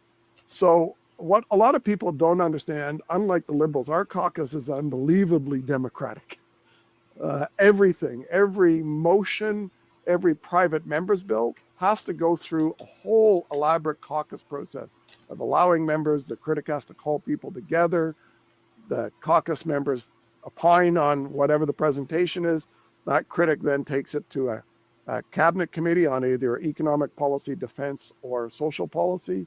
That committee can then change the recommendation. Then it goes to the leadership team, which is chaired by Pierre on the next day. They can change it again. And then whatever comes out of that, the critic has to stand up on Wednesday before caucus and present it as it comes out of the leadership team in that process. And then the debate happens, and caucus members debate, and we all have a red or a green card, and we vote. And I will say this, it's very different. He is a conservative right now. This is how the conservative work. But based on what I heard from the Liberal are like a cult. And people that don't agree are taken out, left and right. So they are kind of forced into accepting what their leader wants. And it's kind of funny because they are the left-leaning people and they call in the far-right movement as being dangerous to democracy. Well, right now and they are not even conservative or not even far-right, but they are called as such because Canada is that crazy. They pass through everything with votes. Well, with the Liberal, it's like a cult, and if you're not on board, you're out. It's fascinating. It's just fascinating. I'm baffled by it. It's sad. On what happens. So it's a very strategic thing to pick who your speaker is. So Chris was running for speaker. So there were a number of caucus members that also wanted to run for speaker. So what happened in caucus is they all get 5 minutes to stand up and make a speech as to why they should be the caucus member from our team that is put forward. Because as you said, Ryan, we can't split up the vote. If somebody votes for this one and that one and that one, then the Liberals get what they want. So it's a very strategic thing. So Chris stood up there with the others, made his pitch, and he finished last. Other caucus members did. Now, Chris took this as a personal affront since he had been deputy speaker. And there's a lot of reasons for it. He made some foolish rulings when he was in the chair that angered our caucus members, and he paid the price for it. And instead of sitting back and saying, okay, so what's my situation here? My situation is there are 11 ridings in Nova Scotia, and I'm the only Conservative MP. And this is what I told them after. I said, you are now, not me, you are now the voice in Parliament in Nova Scotia to the opposition to these Liberals. Take up the challenge. You and Pierre, I know, because we talked about it, he expects you to be the voice internally and in the House, and you need to lead the charge. Pierre's not going to say what's best for Nova Scotia. Only you as an MP can say that. And he wants you to do that. You can be and have to be our voice. It does no good for you to sit in that big green chair because you can't speak. We need you to speak for our province on the things the Liberals are doing to destroy our economy. And he just wouldn't bite. He wouldn't bite all summer. I worked on him all summer to say, stand up, take your role, your leadership role within the caucus. And you know what? Because we have a very democratic caucus, if you have issues with the direction, the tone, the positions we're taking, speak. Go to the microphone and speak. And if you don't want to do it publicly, go sit down with the leader. Go sit down with the deputy leader. Go sit down with the whip and express your concerns. And I can tell you, I know firsthand from the last Parliament, and I know from this one because my colleagues talk to me very regularly, every couple of days, Chris never raised a concern. You mentioned his press conference today. He said, I was concerned about the direction of the party, the direction the leadership was going. And it's kind of funny because the Liberal all ran on it. I'm pretty sure it's them that said that to make people doubt in the conservative. If a conservative or former conservative start doubting them, let's make everyone doubt them. And that's the narrative right now. And this is exactly what the disgusting far left media are pushing for. They are scared that Pierre Poilievre will win the next elections. What do? You fabricate, you manufacture drama through a traitor. That's kind of normal, though, Multi. Yeah, but it's disgusting. Defame, look, the issue is if defame and defeat your opponents. Like, it doesn't matter. But, okay. There's a form of winning. When I told my neighbor as well, your nation's like in-stage liberalism. And it's like, oh, you kind of got it. But the funny part about it is, it doesn't matter one hill of beans. Unless you can, like, prove the other guy has a record, they'll just go, that guy's wearing a clown outfit, and I'm dressed in a suit. Yeah. There's people who will go, I'm not going to vote for the guy in the clown outfit. I'll vote for the guy in the suit.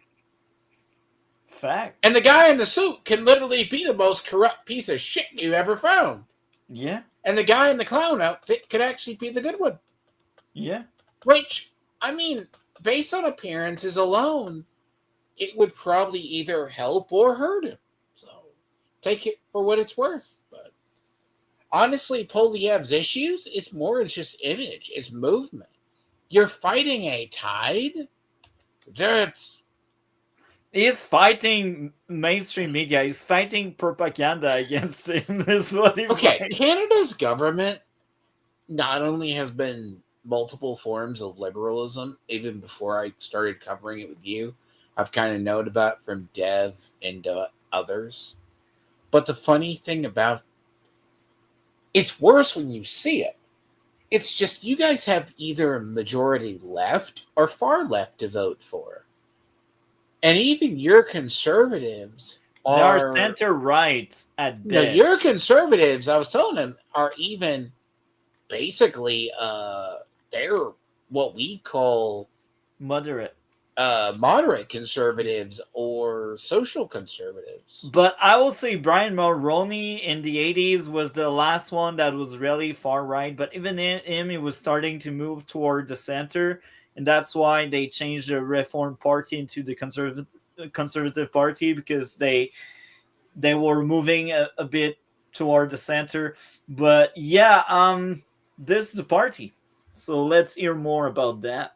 I was not identifying with it. Then why didn't you stand up in caucus and say something? Yeah, that just tells me that this was all personal, and that he forgot who put him there, which was all of those thousands of people who voted for him in that election, and sounded like he, was trying to get to be Speaker of the House, didn't, and as a result of not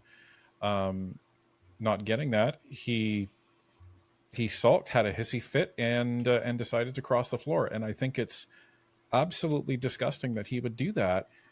I don't agree with crossing the floor in any situation unless your party is committing like overtly immoral, corrupt, and criminal acts. That's the only time I would expect that. But you were elected as a conservative MP on the conservative platform, and to switch like that, it's a betrayal of the democratic process, in my humble opinion. And mine as well. 100%. Look, you fight hard in an election campaign. I will reiterate what I said. When you vote at the federal level, and I will support it with other testimony from people I know. When you vote, the first thing you look at, who's the leader of both parties? The second thing is, what are the party policies? And usually that's the leader that really push for these policies. So usually, like, the party goes hand to hand with the leader. And then the third thing you look at is the candidate. So of course the candidate matters, but what really comes first is the leader of the party. and the platform of the party. This is what you are voting for. And I will be honest, I can't remember which conservative I voted for because I voted for the conservative NP Poilievre. Next election, I will be smarter about that. I will do more research. All I know is right now in my area, in my region, I despise the Liberal because I had a few exchange with her and I cannot stand her. I just can't.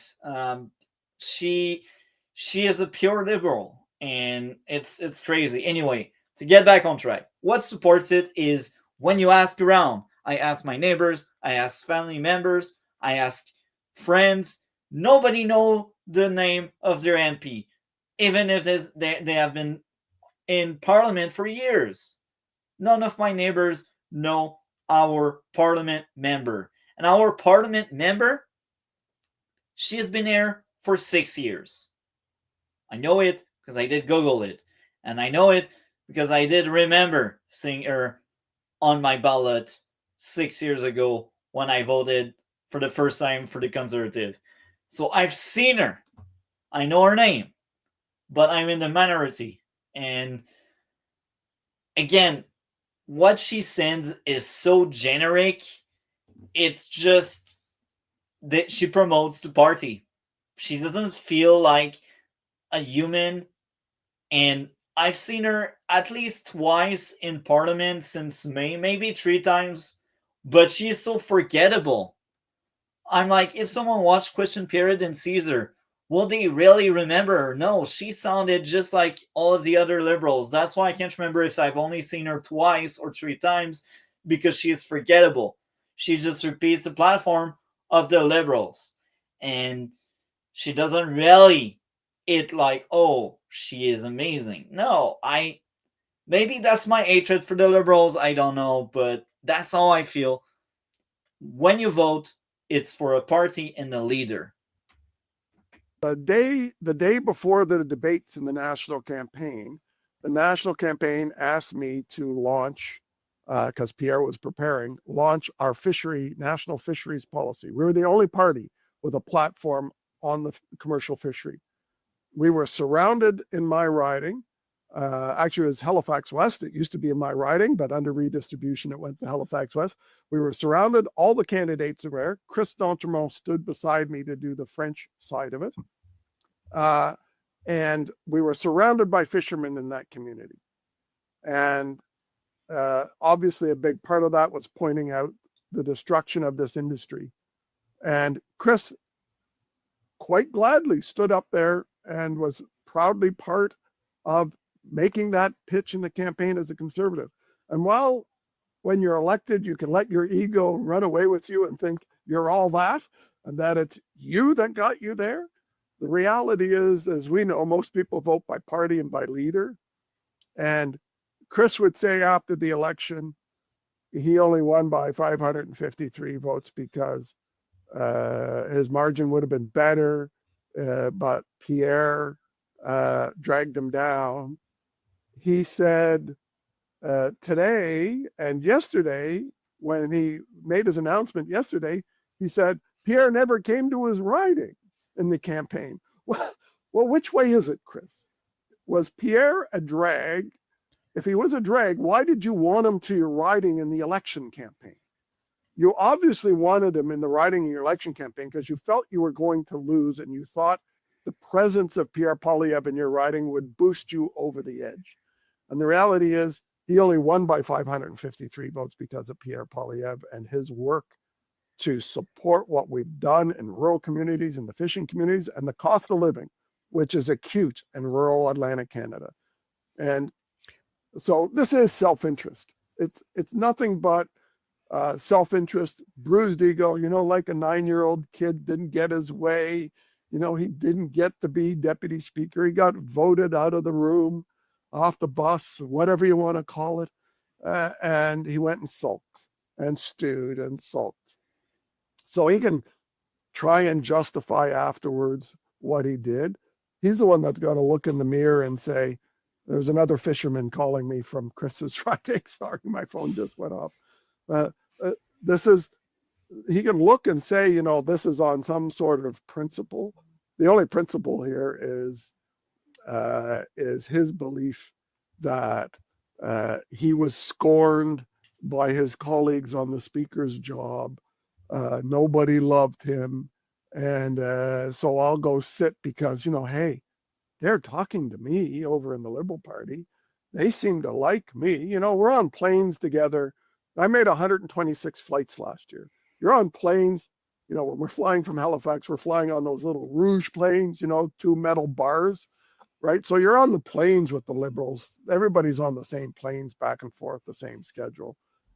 Chris liked the hobnob with the Liberals. And, you know, he's trying to, you know, say, you know, I'm friends with everybody. And he expected that they would actually vote for him for the speaker's job. And I was telling him that there's absolutely no way the Liberals would vote for Hetty Fry for speaker before they would vote for you, Chris. I mean, it has nothing to do with you, Chris. It has to do with the fact that they would rather have a dirty, rotten Liberal in the seat, even if it were Hetty Fry, than a conservative they might like. So we had heard some rumors through the grapevine that there was, I guess, personality clashes between Mr. d'Entremont and the leader. Do you know, is that true? Do you have any comment regarding that? No, I don't. Personality, Chris would have to speak up for you to see a personality clash, and he never did. And, you know, last summer, 2024, Pierre came to Nova Scotia, he came to my riding and Chris's riding. It was the first time to both the ridings. Generally, I kept telling Pierre, I don't want you in my riding.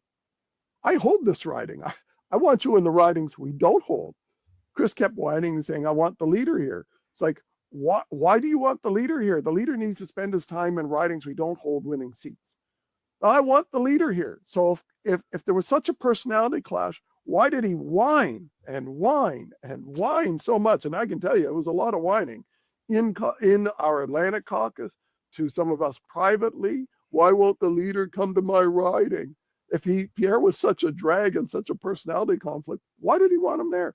Why did he stand beside him and walk in the Acadian parade last summer proudly with Pierre down the main street of the Acadian Festival in August in his riding? Why did he stand on the stage in his riding after Justin Trudeau got off the stage on an airport old airport filled field for a concert with thousands and thousands of people, as Justin Trudeau left the stage and Chris d'Entremont went up to the stage to introduce Pierre Poilievre?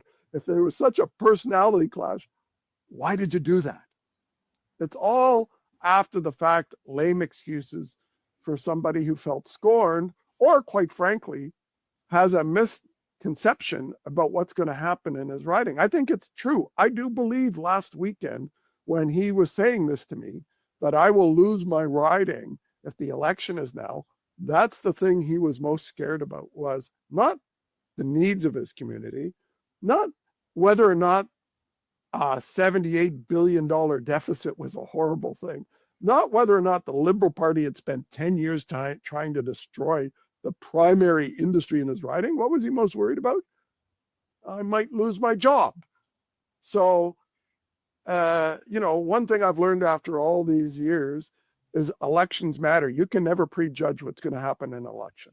And I told him that. I said, elections matter, and you're not going to lose, Chris. I'm going to win next time. So last night, as you know, for me, it's a large tweet. It's around 150,000 now. I said, I challenge you, Chris. If you believe you did this for conviction, like you guys, I don't believe you should cross the floor. I think you should resign. And if you believe you want to switch parties and still be the MP from that riding, then run in a by-election under that party's banner, because that you weren't elected as a Liberal. So have the courage of your conviction. Even Sheila Copps did that way back when, in the dark ages. Back, I had a lot of hair then. And Sheila Copps said that when they get in government, they get rid of the GST, and she'd resign if they didn't get rid of the GST. And guess what? They didn't get rid of the GST, so she resigned and ran in the by-election to get reelected. Chris, if you have that conviction, resign. Show the courage and resign. And I'll give you a scoop right here. Chris, if you do that and you resign and run as a Liberal in the riding, let's go tour. I'll run for the Conservatives against you in your riding, and we'll see who wins. Well, wouldn't that be something to cover, and wouldn't that be something to see? Unfortunately, I don't think Chris will take you up on your offer. Me neither. But that was his last winning election to that fabulous Chris d'Entremont, because I will reiterate what I said. No party will entrust him. And to be honest, if a party is like, yeah, I will take him, it will be a very high risk, because again, people will remember party is not a thing. For Chris, he will simply betray his ideology just to keep his job, because he was a conservative. He ran on it. He got a job on it. And yet he crossed the floor because he thought he'd get advantage with that, which is BS. So let's move on to the next video. And this is basically someone that worked with Chris during the election. And let's hear out her testimony. I started to cry, and I thought, wow, I worked super hard for what I believed in, and he had no regard for that. He joined the very team that implemented the policies that allowed my aunt to be murdered. And so it's bail. And it's bail and release and that kind of stuff we talked about. The really soft on crime policies that got her aunt murdered. So that's tragic. We are speaking with Esther Ullman today, whose family has deep roots in this community and who has lived through unimaginable tragedy. Her aunt was brutally murdered by someone released under Canada's broken catch and release bail system. And Esther has since become a strong voice for justice and for the protection of women in this country. She worked on Chris d'Entremont's campaign. She worked in his constituency office, trusted him, and considered him a friend. She's known him for years and saw firsthand how his decision to cross the floor has affected the people who relied on him. Esther, thanks for joining us on Northern Perspective today. Thank you for having me. Okay, so one of the things that we learned after he crossed the floor was the fact that you actually not only worked on his campaign, you worked in his constituency office, and you've known him for years. So that means she did research. That means she was most likely involved in the campaign. So she would do door knocking for him. And she would probably do phone calls, and she would help campaigning in general. She would probably be involved in maybe creating some of the sign or dealing with the person that creates the sign. She would be the one that would reply to emails, because they do receive email. They have a parliament thing. So she was like hands-on, really involved in that campaign. She is one of the several tools Chris d'Entremont used to be elected. So yeah, that's what's going on right now. Let's just get to the first obvious question. Can you just let us know how you learned of Chris d'Entremont crossing the floor to the Liberal Party from the Conservatives? Yeah, so I got off work at the constituency office, and I was driving to an evening class at school. And I saw a text message from one of my friends, and she said, did you realize that Chris is crossing the floor? And that was the first I heard of it. She sent me a news story, and that kind of began, the shock of like, what happened? How did I not know about this? Why is this happening? Yep. So I will add this. Chris d'Entremont said, I told my team, I spoke to my family, I spoke to my constituent. Yet, here is one of the staffers, someone that should have known he was crossing the floor, but yet, no, he didn't tell her. He didn't tell the other people. Like, she learned it through the news. I won't be surprised if that was the case for pretty much everyone Chris pretend he advised prior. which is kind of fascinating, tragic, and frustrating. You work so hard to get someone elected, yet they stab you in the back like that. It was definitely a shock. I had no idea that it was coming. He never connected with me, indicated this to me in any way. So wait a minute. So you work in his constituency office. You're one of the people that are working in his office, in his riding, on his behalf, to talk to the constituents, to field questions and help him out. He didn't tell you or anybody else at your office that he was switching? I can't speak to what anyone else knew, but I know I knew nothing. I work in a satellite office, so we had 2 main offices in the constituency. There was the main office in Yarmouth and then a satellite office in Kingston. So I ran the Kingston office. So I worked by myself most of the time. But I had no idea at all. Like, there was no correspondence at all about it with me. Have you since connected with any of the other staff at the other offices? Yeah, they're good friends of mine. I have a lot of respect for them. So I have been chatting with the other staff. And did they know beforehand? I'm not sure. I can't speak to what they knew. Okay. Well, what was your immediate reaction after getting that text message? Like, obviously you must have seen that and said, what? And then, tried to verify that. What was your reaction? Well, I was horrified, obviously, a little devastated. I, immediately reached out to some of the other team members and was like, what's happening? I sent Chris a text message with I linked the article and said, are you crossing the floor? He never opened it. He never responded to me in any way. So, then I started. This should be outrage material. It's like it disregards her. It's like, you know what? Let's discard her. It's so awful. She is just a tool, and she's treated as such. He cannot even man up and face her and tell her, yeah, that's what I did. No. She is a conservative. I'm a liberal now.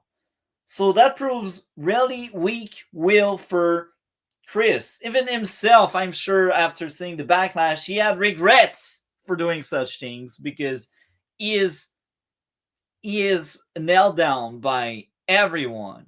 And if he ends up watching that, I doubt he will, but if he ends up watching that, he should be ashamed of what he did. He should be ashamed. Like, you have that young lady. I wouldn't be surprised if she's like early 20s and she seems young and she sacrificed for his election. And when you're young and you sacrifice your time like that, it's so disgusting. Really. Shame on Chris. To think, what am I going to do? Can I work for him if he's not in the Conservative Party?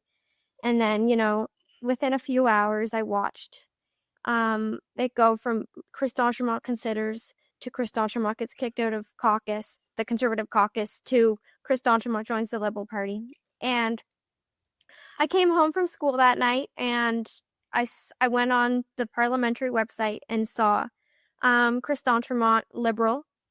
And that's when I wrote my resignation and I sent it in.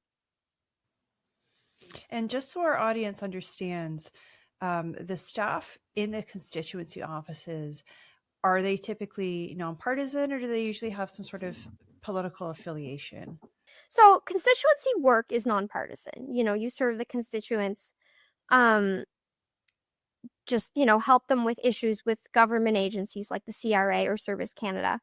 But generally you're affiliated with, you share beliefs, the same beliefs as your MP. So a lot of the time at the constituency office, even though it's not particularly partisan, people reach out to you to say, how's the MP voting on this bill? What's your take on this? How is the MP approaching this issue?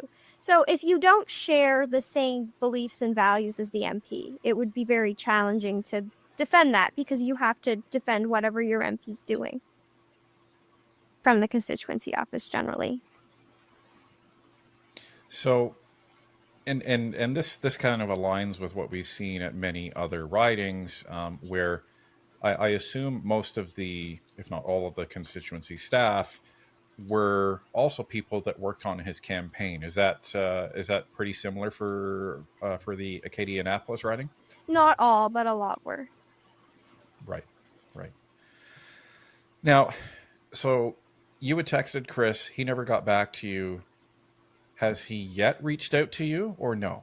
No, I sent my resignation that evening. I haven't had a call, not a text message, not an email, like nothing. There's been no correspondence. He's basically off the radar for me. Like he won't respond to me at all. And you've known Chris for a number of years. How does that make you feel that he hasn't even responded to the initial reach out asking if this was true, the resignation, any of it? How does that make you feel? Well, it's shocking and it also really hurts. You know, I started working for him in 2019 for that election. I think I was 15 at the time. And I've been helping him ever since. You know, there's been issues sometimes that I didn't know. She's in her early 20s. She's been involved in politics for 5 years. So you're telling me you either... Okay, granted, people are young and stupid. I mean, not everyone goes, oh, I'm going to know, Paul over there is that. You can't spot the obvious signs. She's saying that she was a conservative. I guess you have, like, she was a staffer? Yeah. Middle position staffer? Then she didn't realize he was a piece of shit? I'm sorry, people says this is not just politicians. You'll find out very quickly if people are pieces of shit. Yeah, or except if they are good liars. Hey, well, but that veneer always cracks eventually. Yeah. But yes, throwing a person out like trash, yes. Not with him on, but then I'd be like, you know what? We're on the same team. You know, he's the leader. He knows more than me. And, I didn't change my values, but I would always try to be understanding and accommodating because, we have similar goals. And so I worked for him as a volunteer in 2019, and then I was on the campaign team in 2021. And then in this last election, in April, I was more dedicated to the campaign than I ever have been. I'm more experienced now. And also, my mom was murdered, as you mentioned before. And so because of that, I felt like it was my mission to make sure that we had a conservative elected here because I don't want what happened to her to happen to anyone else. And so I was a full-time university student at the time, like I still am, but I was still processing the fact that my family member was murdered and, that was obviously very challenging, but I really focused everything on the campaign to make sure that we won. So I was the head of the canvassing team. I worked in collaboration with the deputy campaign manager to organize the campaign activities for locally. We helped organize some events. My whole life was the campaign. I was physically sick by the end because I was working all the time. There was no rest, no relaxing or anything like that. But I remember thinking it's worth it because we're standing up for what we believe in, and it gave me peace to know that I was trying to do the right thing. So seeing him cross the floor, I remember. So Wednesday, I think it was. Everything's been a blur, but we had a court date for my aunt the day after. To a liberal? The day after. What did you say? Yeah, he was a conservative, and he's now a liberal. Wow, that's worse. Yeah. That's far worse. Now, that could have meant he was always a pocket liberal, which... He went from the opposition for years to the government. This is exactly what he did. Okay, let's assume he was a middle ground person and always maybe potentially a closeted liberal. He just never was officially. And that's when... So, usually, they don't do that. That's just scummy. So, yeah, he's going to be like, oh, but I wasn't a liberal. Sure. The guy was probably a liberal always. He just sided with conservatives because the conservative side of the world basically justified him. Now, the problem is he thinks if he sides with the liberals, he'll get the money. Now, the worst part about it is it depends on the district. So, the district itself, if the district is a conservative-leaning district, he's fucked. He has been the member of parliament for 6 years. So it's he has like a position of... Oh, yeah, no. Sorry. It's almost 10 nights. So it was like tune up. No, dude. Like, because he's been a conservative for 6 years. And then this girl's like, I didn't realize he was this way. Someone told you. It's like someone said it. You never got the whiff that he was a liberal? Ever? No. I'm sorry. Usually liberal people will always, this is either classical liberal or liberal, they will always tell you. You don't have to ask. So the guy is just a grifter. Chris Detroit is just a grifter. This is what you say. Well, okay. The funny thing about it is he could be a grifter, but he could also just be an opportunist trying to survive. So I like it. That's worse when you start to break it down into. This looks like he was going. He basically okay. Let's assume see the difference in the Democrats and Republicans. You can always have the weird fringe Republican who is a social conservative or believes in social moderates, and you're dealing with a far right Republican, right? Which is usually usually very religious ones. Now, but see, that happens in Republican schisms all the time. There's at least conservatives do have a schism. Yeah. The schism is basically, but something broke so bad for him, he decided to. Okay, see, that's beyond the realm of if he does. That's not rat behavior. That's just weird. That's what I mean. His career is over, but he's okay. If he's a liberal, likely he's not over though. He crossed the floor, and so I went to that and sat through that, and I remember I got in my car to drive back to my office after that to see what was going on there, and I started to cry, and I thought, wow, I worked super hard for what I believed in, and he had no regard for that.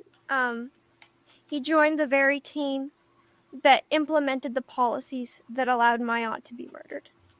And so it hurts a lot, but that's okay. Well, I would come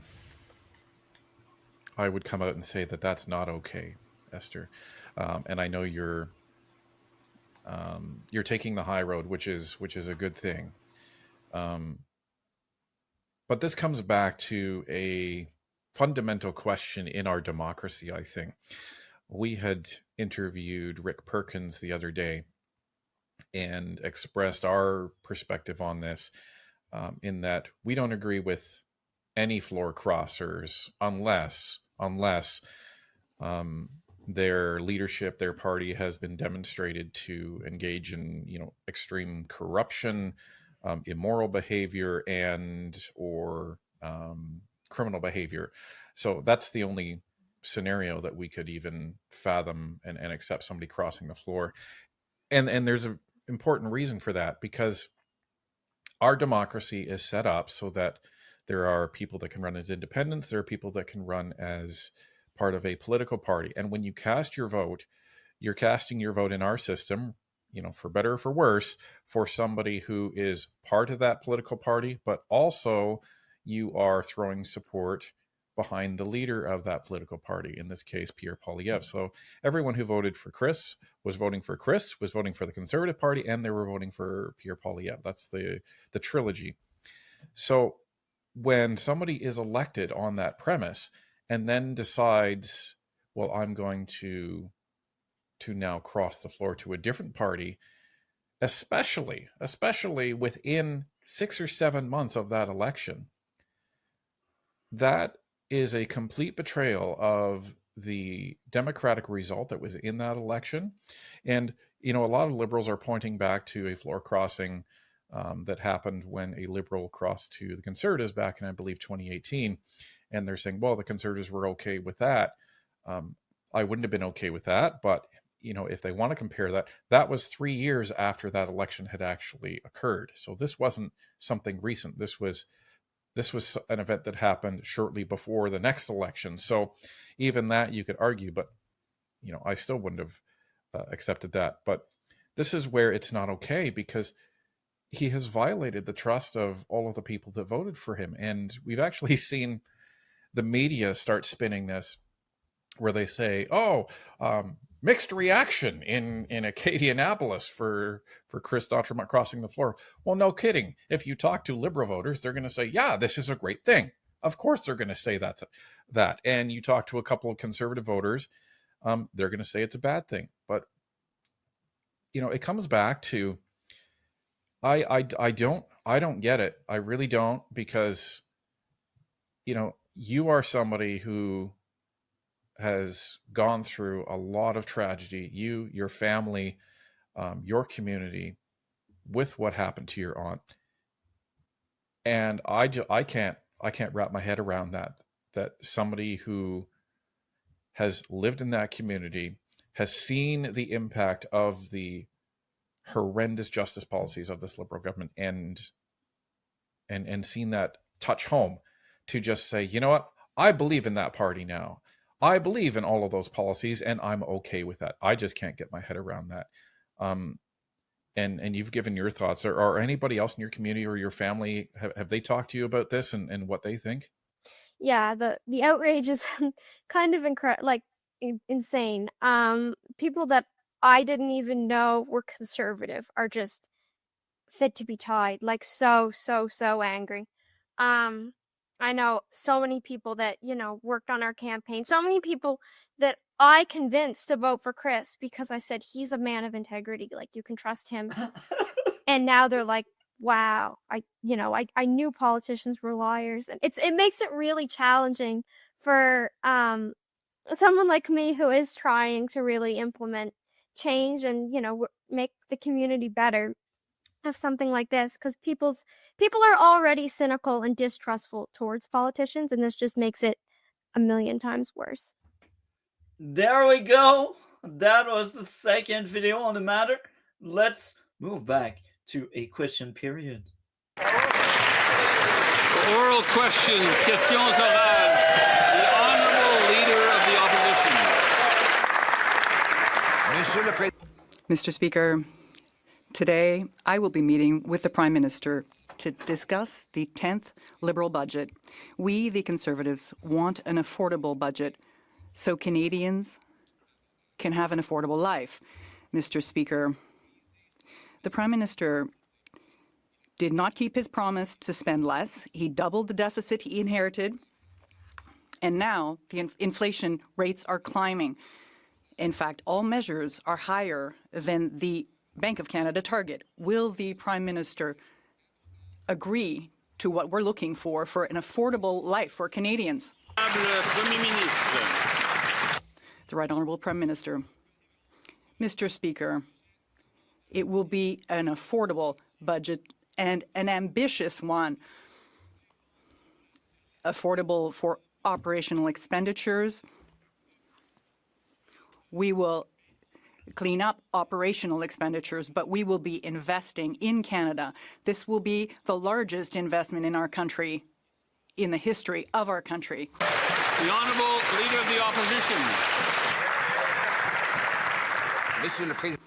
Mr. Speaker, that is exactly what this Liberal government promised 10 years ago. But what's the result? They doubled the debt, they doubled wait lines at food banks, doubled the cost of housing, and investments have dropped, more so here in Canada than in any other G7 country and in the history of Canada. Today, there are 2 million Canadians who need to turn to food banks.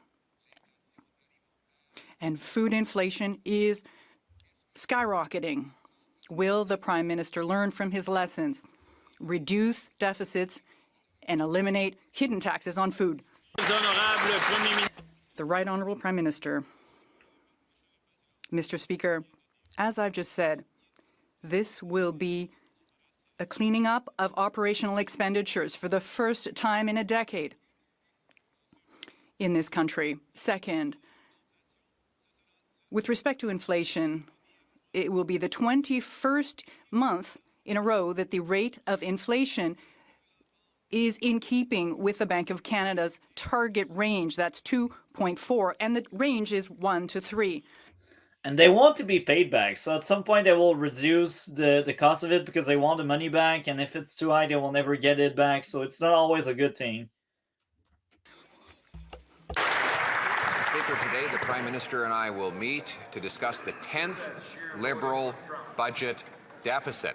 Our priority as Conservatives is an affordable budget for an affordable cost of living for the Canadian people. The Prime Minister promised he would spend less, but his deficit spending is 100% more.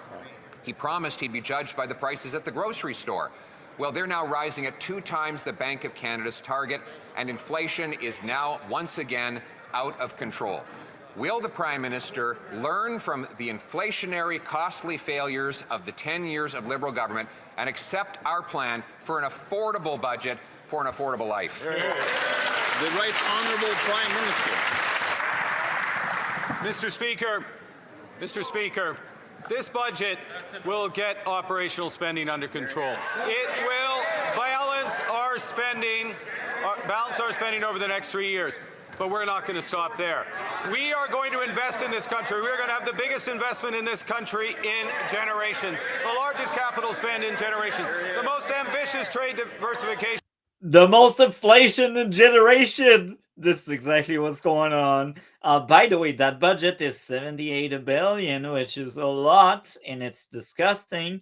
That's the Q. Search in the meantime for the next 2 video, which is the 23rd and the budget one, the credit bomb.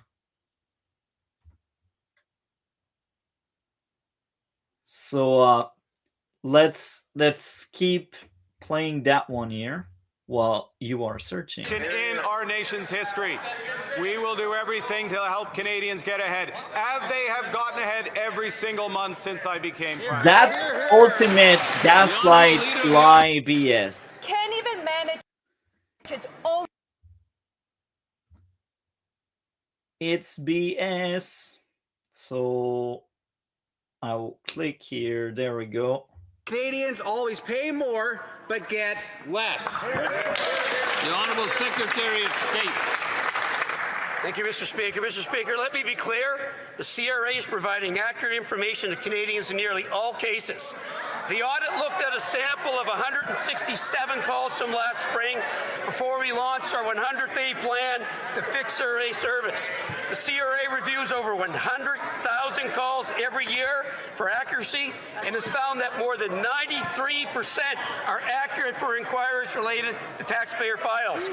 We're focused on delivering service for Canadians. We will get this right. Thank you, Mr. Speaker. The Honourable Member for Winnipeg South. Well, Mr. Speaker, cap paper is an integral part of Northern Ontario's economic security, supporting over 2,500 skilled local careers in the region. I think a few that weeks one is ago, a the liberal community one. was rocked by the news that Cap Paper would be shuttering its doors. Devastating for the community and for workers and families throughout Northern Ontario. Yeah. Can the Minister of Industry please tell this House how we are supporting Cap Paper? Comes to the constantly delayed ring of fire in Northern Ontario, That's Mr. right. Speaker. Thousands of jobs and billions of dollars are on the line, and yet the Liberals refuse to move this project. So, Dragon, search for the 23rd and budget And bomb. the Liberals ignore this project completely on their national priority list, a huge slap in the face to people across Northern Ontario. So, Mr. Speaker, will the Liberals stop with the delays, stop breaking their promise, and get shovels in the ground so that our region can get to work? Yeah.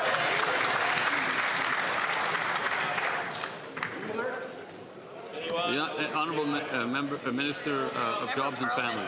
Thunder Bay, Superior North, and the Minister of Jobs and Families. I agree with the member that the Ring of Fire is an extremely important deposit in Northern Ontario. We've been working with the province of Ontario for years to ensure that we have a plan to move forward, and we've been working with the affected First Nations in that riding, which is mine, and we'll continue to focus on the opportunity that the Ring of Fire presents for not just Northern Ontario, but all of Canada. Thank you. The Honourable Member for Rosemont-La Petite-Patrie. At Trudeau Airport, the New Rest Corporation had a meal contract with Air Canada. They knew that they would lose their contract, but they still brought over temporary foreign workers with closed work permits, 3-year work permits. A closed work permit is a terrible thing. It prevents people from changing employers. So now 50 people have gotten the rug completely pulled out from under them. They have no job, and they aren't allowed to find a new one. Will the immigration minister listen to Labour leaders and provide a new open work permit so these people can find new jobs? The Honourable Minister of Immigration and Citizenship. Thank you, Mr. Speaker. Allow me to address this situation. The Temporary Foreign Worker Program seeks to let Canadian employers hire foreign workers when there are no Canadians or permanent residents who are qualified to do the job. We will continuing to bring down the number of temporary foreign workers, and we will work with the member opposite. We are here to protect Canadians, but we are also here to protect employers and businesses who require foreign workers. Thank you. So, this concludes. Because the dragon doesn't seem to be there. Oh, you're there. So I just went AFK a second. Okay, so since you're back, Cats do need to be fed. They eat the next 3 we will be covering: the credit bomb 1, major credit agency blows apart liberal budget narrative. We will cover the question period of October 23rd, and we will cover the other budget video I sent you, the last one. And that's the next 3. And no, I've oh yeah, my cats basically do require they have a set schedule. Okay, well, that's why if I ever sometimes walk away, okay, that's why it's always that. So. Okay, so have you found the budget one? Yes. Okay, so credit bomb, that's the next one we are covering. So basically, let's get into it. So the budget, why is it important? It's important because it's a vote of confidence. And a vote of confidence can trigger election if the House no longer trusts the minority government. So that means what they can do is they talk about the budget, they try to negotiate with the government in power, and they need to find a better deal that fits their party. The Conservative will try to find cuts in the budget so we have more money in our pockets. If you look at the Green Party, because it's still there, even if you don't see them often in question period, it's still there. Well, the Green will what are the Green initiatives? And if you look at the NDP, they will be what is the plan for the health system? What is the plan for the education system? What is the plan for the indigenous people. What is the plan for the far left, basically? If you look at the bloc, they look for Quebec. Is there something for Quebec in there so we can be like, "Yuppie, we like Ottawa because they give Quebec gifts." So that's the idea. I mean, all in all, though, you act like that system's new. Not really. I mean, that system's been around. The issue itself is your budget, because remember, as I said, your budget, the key about it is the budget itself is important for the fact alone that I told you it's going to be a joke. Because earlier I was hinting at the fact that they openly, basically our debt to GDP always goes up. It doesn't change, no. It's just inflation is what makes it worse. Yeah. Because the reason why Biden was terrible is you can manage a little bit of debt or an increase in debt. Basically, since 08, the world's basically been in a slow, I would say, decline of an actual recession, not a crash or recession. Yeah. But we're not been there. And I will tell you this, Dragon. So the budget is also very, very important, more than ever before. And the reason is Mark Carney's entire campaign is, I'm fiscally responsible. I am the guy to save you from the crisis. I am the guy to save you from big bad Trump, orange man bad. I am the man with a plan. I am the guy that will make life more affordable. And this is why the budget is such a big thing, because now the opposition, now that they see where the money goes, they are like, you know what, let's weaponize our knowledge against the government in place so we can siphon away some of the votes. So that's the idea of the budget there. This is was he pretty much correct when, because was I correct as well as Polyev said, it's going to be a worse budget with a lot of debt. Yeah, it's far worse. And they will talk about it for weeks. I know, because it's like liberals. They want to still do everything and give people free checks to go, support us. But the funny thing about it is, how do you expect to do this when you yourself they don't understand their own spending? Because let me pop a myth about conservatives. They believe conservatives don't believe in forms of social, like. Well, in Canada, we are center right, so we do believe. Yeah, you guys have that. The funny thing is, in the U.S., I know of conservatives. Now, in reality, I don't think it's the job of the government to be the sole provider. Conservative, it's the same thing. They don't think government should be too involved. If you need it, like in a time of like state of emergency or something, you should easily have that. But an entitlement program, once it takes over a lot of spending, you need to address why that entitlement program is that big. Yeah. Now the problem itself with budgets now, liberals in reality that I have found, they don't know how to create jobs. So the issue is they want to go, we're going to make him be in the G8. You know why I haven't been excited about that? We're actually the J12 now because it's G7 since we kicked out Russia. And it's really getting down to the G6 because Russia's supposed to be insolvent too. So Canada is no longer in it, bro. Like we are like broke. we're like talking.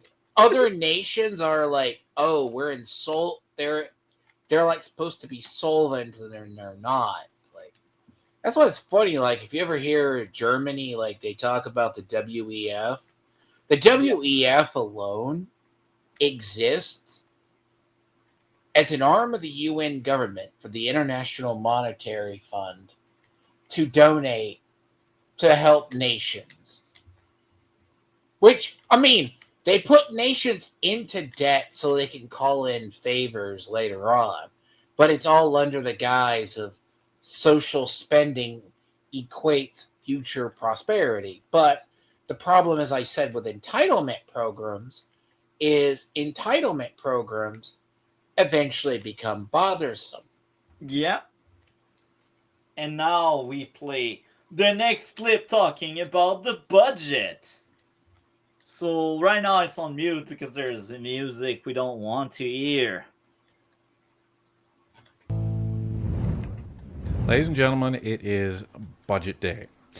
So what I'm going to do is give you a brief rundown of how today's going to go and how this week is going to go. And the important thing is when the vote to actually pass the budget is actually going to happen. Now they won't be in Parliament next week, so I suspect it will be Monday the following week, not tomorrow. It will be like Monday the 17th, I believe. I might be wrong on that. I might be crazy, but I won't be surprised if the vote actually happens on the 17th. Let's start with that. So first thing to know about today is there will not be a vote on the budget today. That's not even going to happen probably this week. So no. If you were expecting a lot of drama on whether the government will fall today or not, that's not going to happen this week. Most likely that is going to happen the week after the next constituency week, which is next week. So week of the 17th. So they put the that's budget when we're in probably going to see the vote. off. Most likely on the Tuesday, if I had to guess. And they're going to hope so that the fallout from the budget problems doesn't fall in and blow up about a week later. Yeah. Well, that's clever. Because they know it's bad. See, that's why I admire your liberals. They're like baby versions of ours, but they're more innocent. Here, they just play it out, but see, a lot of them, they just throw the budget and they go, oh, there's a budget, because that's partly why I said he was putting off the budget so he can have it. And it's not going to change the fact that he's hoping, they're going to hope that people don't cover it. But everyone does. They want that budget. And what's crazy, even the mainstream media that will do everything to defend the liberals because the liberals gives them so much money. Even them, they were like, that's not what Carney campaigned on, which is kind of hilarious.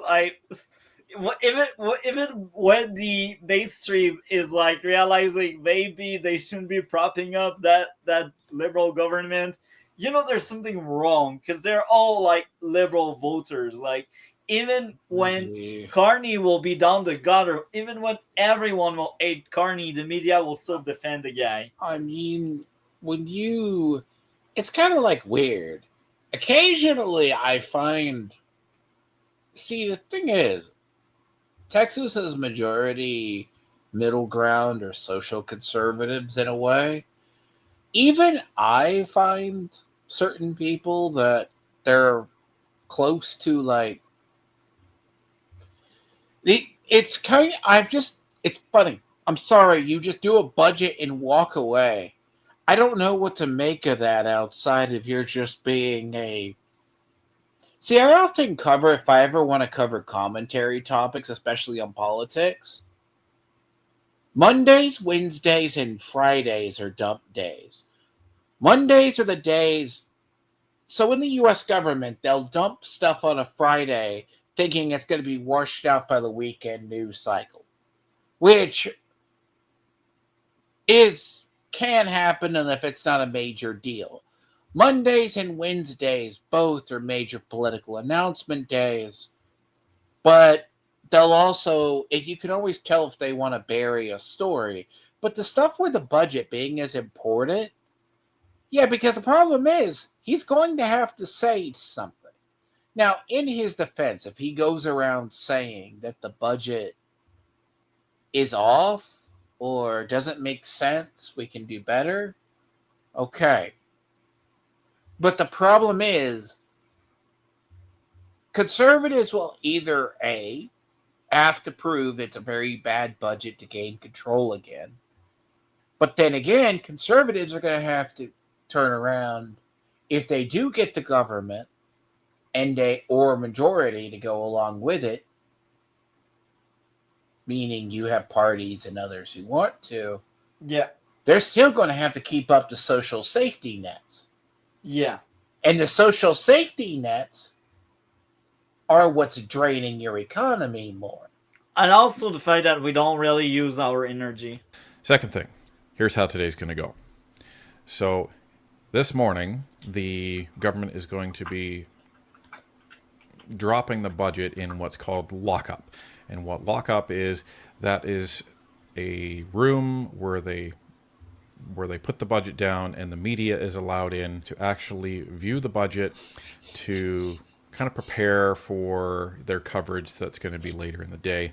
And they are you have not a ceremony for send any information what the fuck? To any external folks. So they actually have to stay there, with the budget. In the afternoon, this is when the budget is actually going to be formally tabled. Even the media cannot talk about it. But even the media Right can after get it he here. It's tables like a it, room. he's going to be We have delivering a a long treasure in speech as this to room. why the budget's so great and why Canadians should cheer. After that, we're going to see a speech probably from Pierre Poilievre in response to that. And then following that speech, the formal tabling is basically done, and now we start to get into structured debate on the budget. That will typically last for 4 or 5 days. Now, they don't debate it continuously throughout Parliament. There'll be specific blocks that they will be carving out to actually give the budget time for debate. And what they will be voting on this week, most likely on Friday, are going to be proposed amendments to the budget. So that those will come from the Conservatives and the Bloc and the other parties. And then once this week ends, now we go to constituency week. So the House rises for next week, and then they come back the following week, and then the real drama begins, because that's where we go into this confidence vote. As to whether or not the budget will pass, and since it... My prediction, and that's the same as Norton perspective, is I think it will pass for several reasons. The NDP doesn't have a leader, and it's really hard to campaign when you don't have a leader. Right now they have the interim guy, but the interim guy, they don't want him in the campaign because that's an interim person, and they will do a leadership race this winter, actually. Well, actually, it's more like start of spring, like March or April. You could view this budget. You could actually view this budget. Yeah, but I've already see it. Yeah, it's in sections, but it's big. It's a big document, I know, but it goes over. Apparently, the Guardian has a report. It could be dead. Yeah, here. To go back to what I was saying, so what will happen is they need 172 yes, and they win. If they have less yes, they should have less no if they want the budget to pass. So that means if there's 172 yes, the budget passes and it will be implemented. If there's 172 no, that means a new election because the House no longer trusts the government. Now, what if I told you he survived two no confidence votes? No, it's that won't happen. So, to get back to what I was saying, you say it won't. What's funny is the budget. Lord, let me finish. Yeah.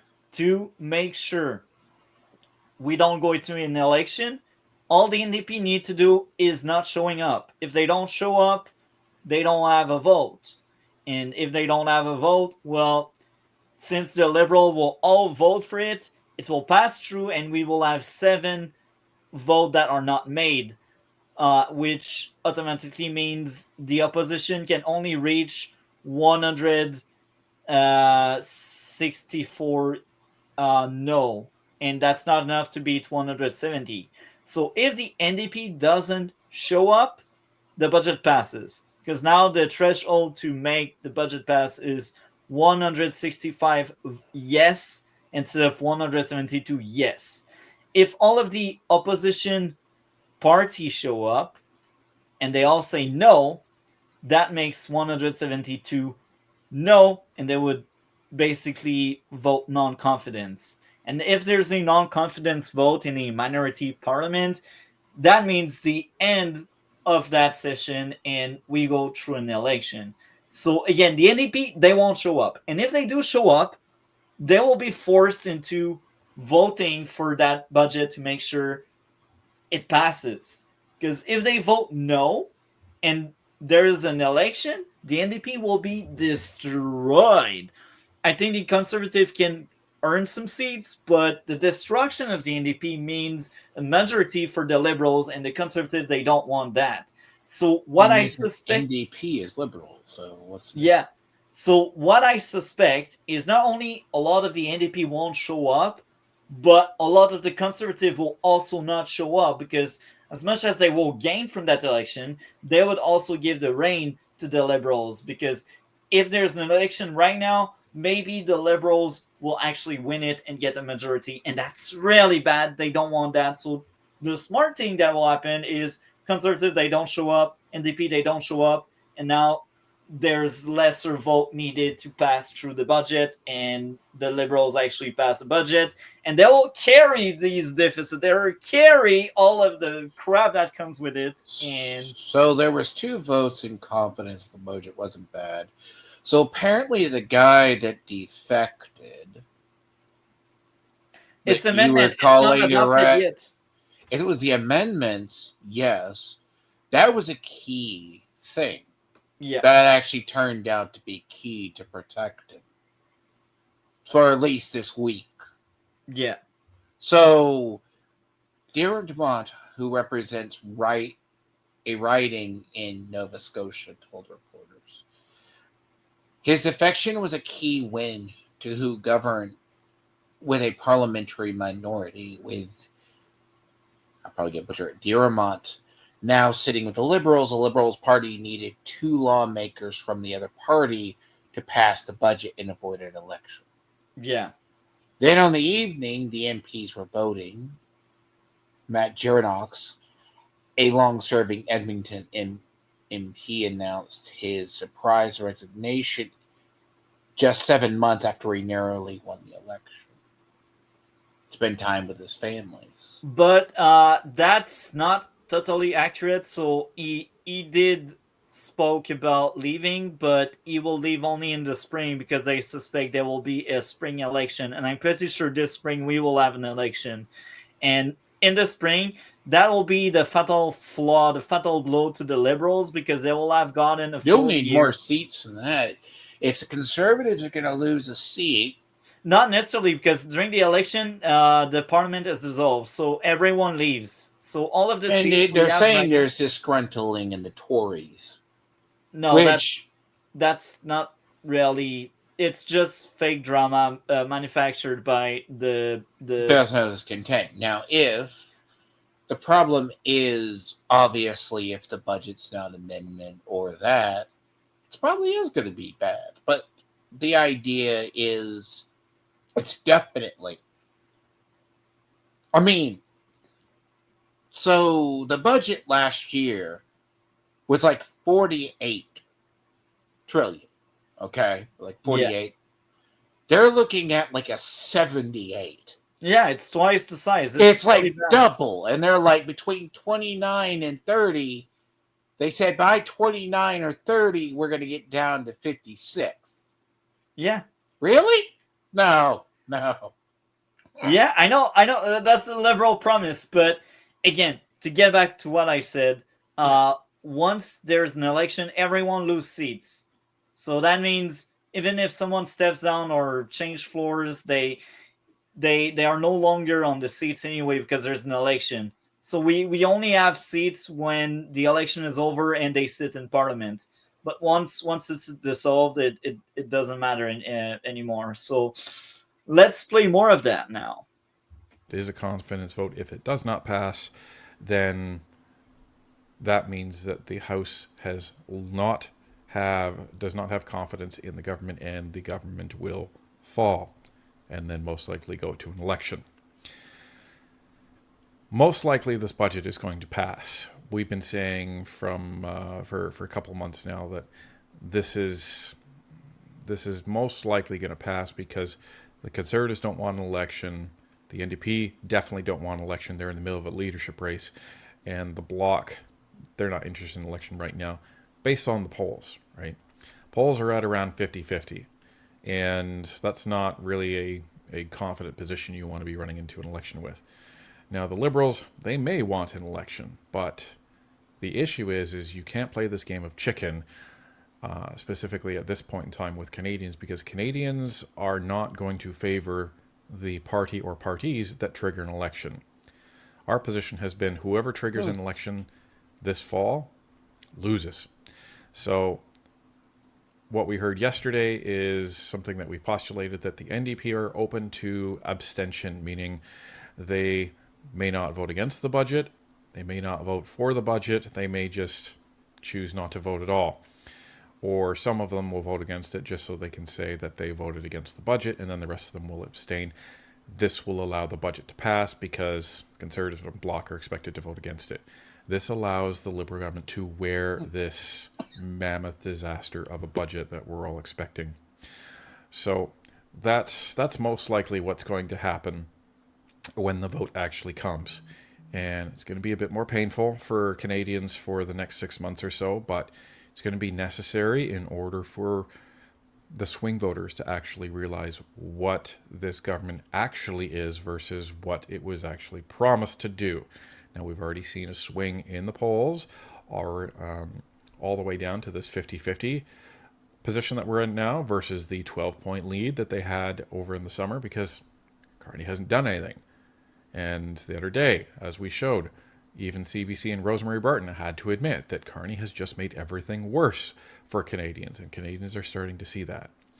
So we're going to be bringing on a couple of guests that will be dropping in some episodes over the next 24 or 48 hours to comment on the budget. One of them is actually going to be in lockup with the budget this morning, so we're looking forward to that. And the other one has been in government before and seen many budgets come and go. So we're going to get their input on what they think of this budget. Now, the last thing that you need to know actually has nothing to do with the budget. So earlier we talked about the Terrebonne riding and the court challenge and what the Liberal appointed judge actually decided very quickly.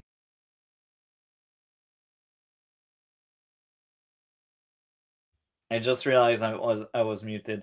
So what happened with Terrebonne? I'm not quite sure if I mentioned it, but I will mention it right now. So what happened with Terrebonne? We had an election April 28, like a normal election, and the day they closed the poll and they finished counting every single vote, the Liberals, they won by one vote. By one vote, one. And in the following days of that result, someone that voted by mail got back their ballot. And the mistake was made by Election Canada. So that one vote would have made a tie. Yes, a tie. The statistics of this happening are nasty because in that riding, we had 4 parties to vote for: Bloc, NDP, Conservative, and Liberal. For the tie to happen, that means there's as many people that voted Liberal than there is Bloc. And what happened? Well, usually when there's a tie like that, your party that didn't win that seat for that one vote, they can do a court challenge. And what I don't understand is why the Liberal would freaking appoint someone when they are the ones that would benefit from that one vote. But anyway, it happens. There's that downfall. And if the court says that one vote is valid from the mistake that was made by Election Canada, that means that specific riding as a by-election with the same four candidates, and we rerun the entire thing just for that one riding because the person that won may not have won in the end. So this is what happened. And the result is, well, the Liberals sided with the Liberals. Of course. Logic, right? So what they could do, but that means more money again. The Bloc There's no such thing as election fraud if you're in charge. Again, responsible. Look, I didn't say it. The thing. I keep bringing this back up, but the bureaucracy that bitches and moans can't. It's a hard thing to investigate oneself, and you would think in the U.S. government, with all the crap you hear around the DOJ, what goes on with Republicans. Hell, even half the shit with Trump sometimes about dealings. Or even Biden.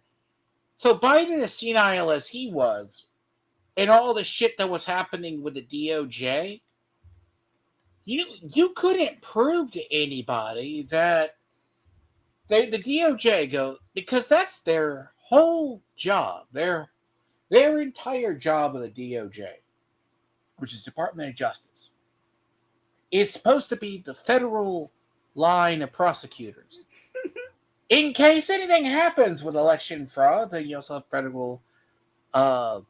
have federal commissions as well. Bear in mind, like during the 2016 fraud, and the other part, 2020, there was stuff election frauds too. Again, they hand count votes. There's nothing wrong here. So it's it does sound as simple as bureaucracy holds up the bureaucracy. Yeah, maybe that one vote wasn't for that person, but there's still enough ballots to make it seem legal. Yeah, but by the way, I think you didn't download the right one. I might be wrong, but we will play more of that. But I think you may have downloaded the wrong one. I don't know. We will see. On that court challenge where the Liberals won by one vote in that riding, and this is the riding where afterwards it was subsequently learned that there was some voters that put up their hands and say, hey, I actually had a special mail-in ballot and it was returned to me because the wrong address for Elections Canada was actually put on the ballot, so it could never actually get back to the office to be counted. And there was during the actual court challenge, we learned that there was 40 ballots that actually had that issue. Now our analysis on the decision showed that the judge improperly applied the law, and we implored the Bloc to appeal this because this would be very, very dangerous in precedent setting. Usually where the judge was essentially saying, well, in any case, in any administrative error. By the way, I was right. You didn't download the right one. I just sent you the right one. So download it, and we will play more of that because we are near the end anyway, but that's fascinating. You could never overturn an election, which is not. You sent me the wrong one out there. It's not my fault. I only go off what you said. The runtime is different, buddy. I go off your links. Just saying. Holding Elections Canada to any sort of. I sent it to you. Look at Discord. I see it. I thought that was the same, but yeah. runtime is not quite matching. So ever. So, what does this mean? Well, yesterday, what we learned is Nathalie St. Clair Desgagnés, the Bloc candidate who was the former MP for Terrebonne, who was unsuccessful in the last election, she has announced that they are officially challenging the ruling and are going to appeal to the Supreme Court. This is a really good thing, because the Supreme Court will view the Superior Court judge's ruling and whether they applied the law correctly or not.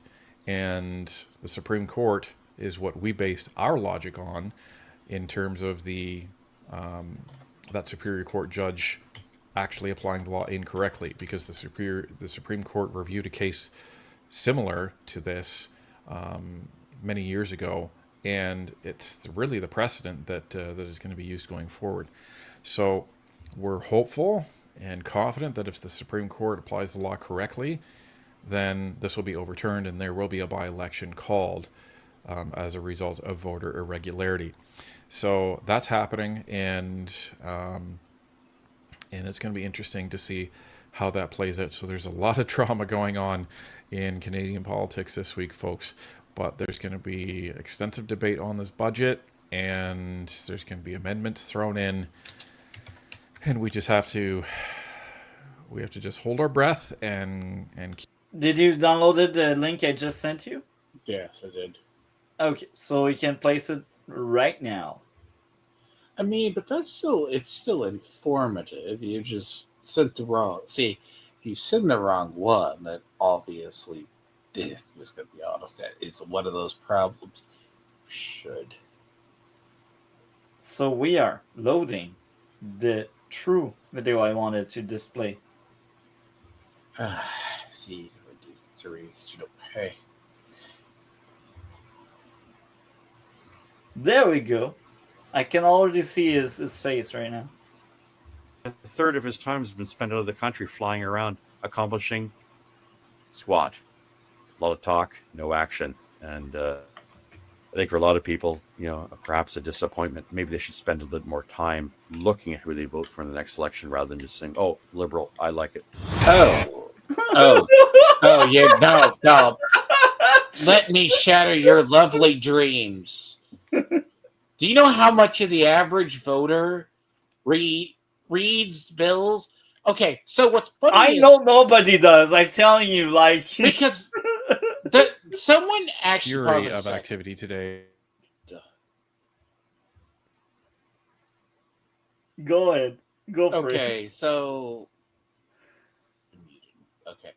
the funny thing is, there was a person they asked his college students, they were doing like man on the street style interviews to see who would vote for Mandani. And they just walks up to this young college girl. These are like how they just do this. Because college, you think, who's going to vote for Mandani? Walks up to her. She's in her 20s. Doesn't do research. Goes, oh, I work for Mandani. She's like, okay, cool. Clearly you can tell she's liberal or going to vote for him in the first place. Reads off tenets like he believes Marxism or what his policies are. And she goes, what? But did you know that socialist? She goes, I've never heard that from Mandani before. and the thing is, he does this to many people, and it's and you see these man on the street style things. That's where conservatives excel. You go talk to them. And these are just people who can just vote because they're 20 and they see, I'm sorry. Even as they go older, I'm telling you, they don't. If they did, they wouldn't have elected Carney, because you see, Carney wrote a book called Values, and because I only heard really terrifying and bad things about it, I did order it through eBay because I don't want to spend too much money, and I don't want to give too much money to that disgusting human being. But I bought the book, and I cannot wait to receive it by mail, and I will read it through it, and we will do some kind of reaction where I will clip But I will you get what I'm clip parts saying, of the though. book. But like the thing is, Eisenhower's parting speech. Everyone talks about they always talk about the military-industrial complex as part of Eisenhower's parting speech. But in his parting speech, when it was his last speech right before Kennedy got elected, to maintain America, you need a responsible voting populace that's educated and knows what's going on. Now, on a good election, you might have 10% of the population vote. This is the best of times in the U.S. Not a pivotal election where they're going from door to door. So you have, I don't know if it's the same for you. You guys up there, we have midterms and we have very few special elections. We have like these elections that, yeah, the election of Mandani, a whole bunch of people voted for him because they liked what he said and he could throw out one-line zingers. But as I said at the start of this, he came out already and said we might not be able to do all of this because there might not be enough money or enough will. Yeah, you and said stuff's it. not free. Politics, the spin, and everything in between. So we thought it'd be a great idea to get somebody on the show that has lived this in his career. And he's been on the show before. We're grateful to have him back.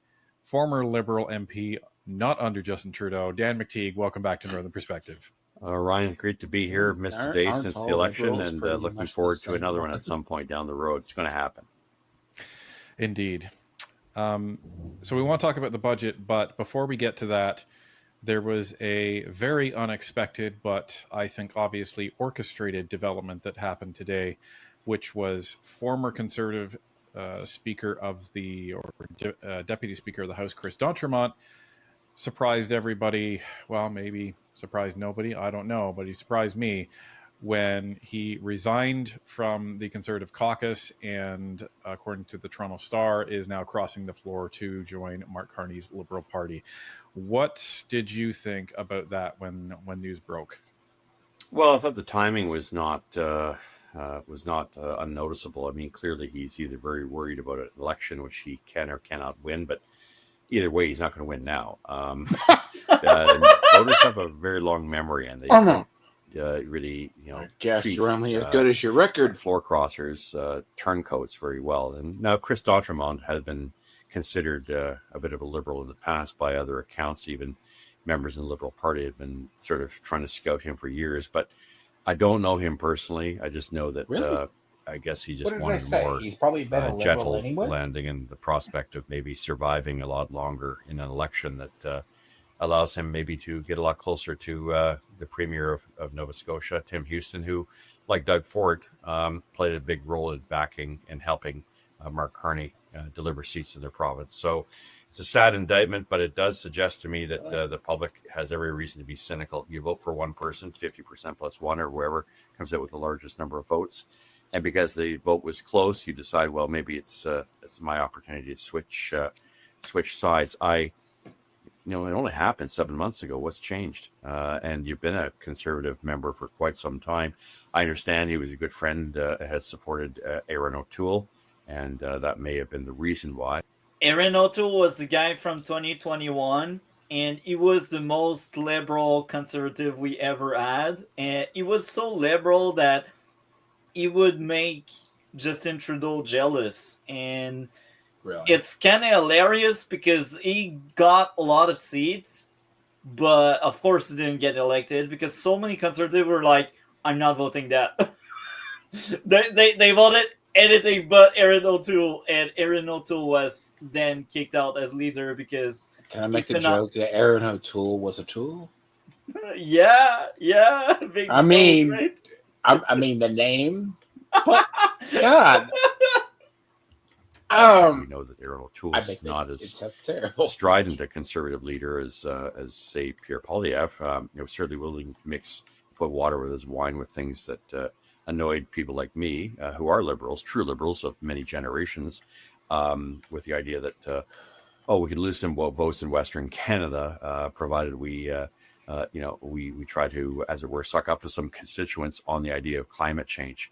That was a dumb idea then. It certainly has very little in the way of any traction today. But I think what D'Entremont has done, unfortunately, is allied himself with those who whispered, that he was actually always a bit of a closet liberal, probably liked the idea of being a bit of a person in the middle, as his former role as deputy speaker.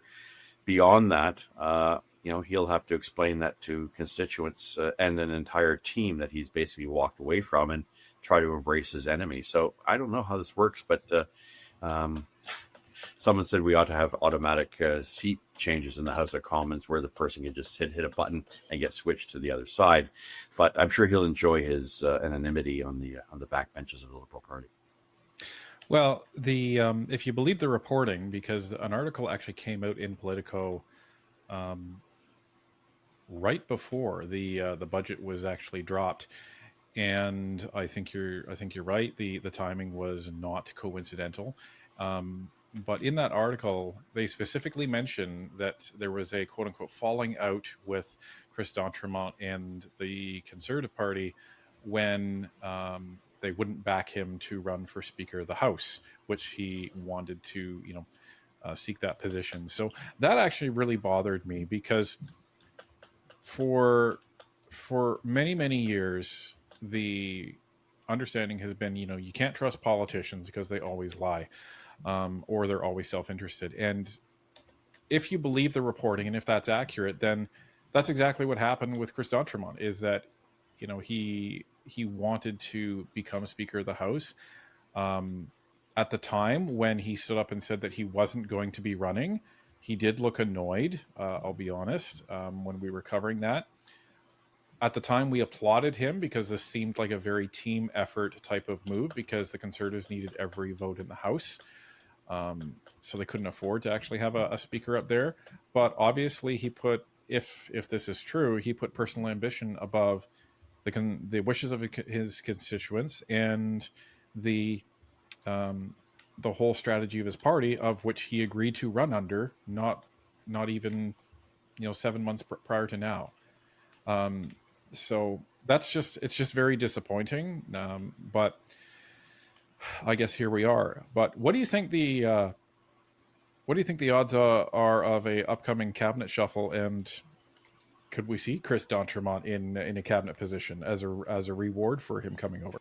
So cabinet shuffle can happen anytime the prime minister wants, but if he shuffles too much the cabinet, that won't look so great, and the opposition can weaponize it. So each cabinet shuffle must be smart.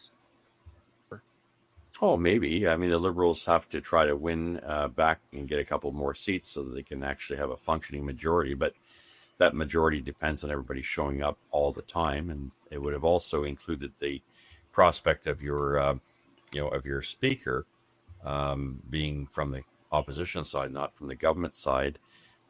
With the current speaker, known for a long time, Francis Scarpelaggio. It means that if there is a vote, he doesn't vote unless there's a tie, and that hasn't happened since 2006 or 2008, when Peter Milliken, who I ran against, by the way, for Speaker way back in 2000, sided with the party that he belonged to, even though it was a minority Conservative government. He still served as Speaker well past when the Liberals lost election to Stephen Harper in 2006. One thing's very clear: D'Entremont will never be Speaker. He wouldn't have the confidence of the House, so he shot that bullet as well by not having the confidence of Conservatives. And you have to have all people supporting you. It's likely that yes, the party made a decision, but at the time to discourage him from running because they needed every seat. But all this will get rectified probably in a year from now or less, when there is another election. And I'm not usually a betting man, but I know enough about politics. I don't think D'Entremont will probably run, much less be successful in doing so, especially as the tide is going to change. I mean, the Liberals have really put themselves into a corner here, fiscally and strategically, and I don't see how many people are going to, unless they can be bamboozled again and bribed with a lot of money, which we now clearly don't have, given the amount of debt that we have.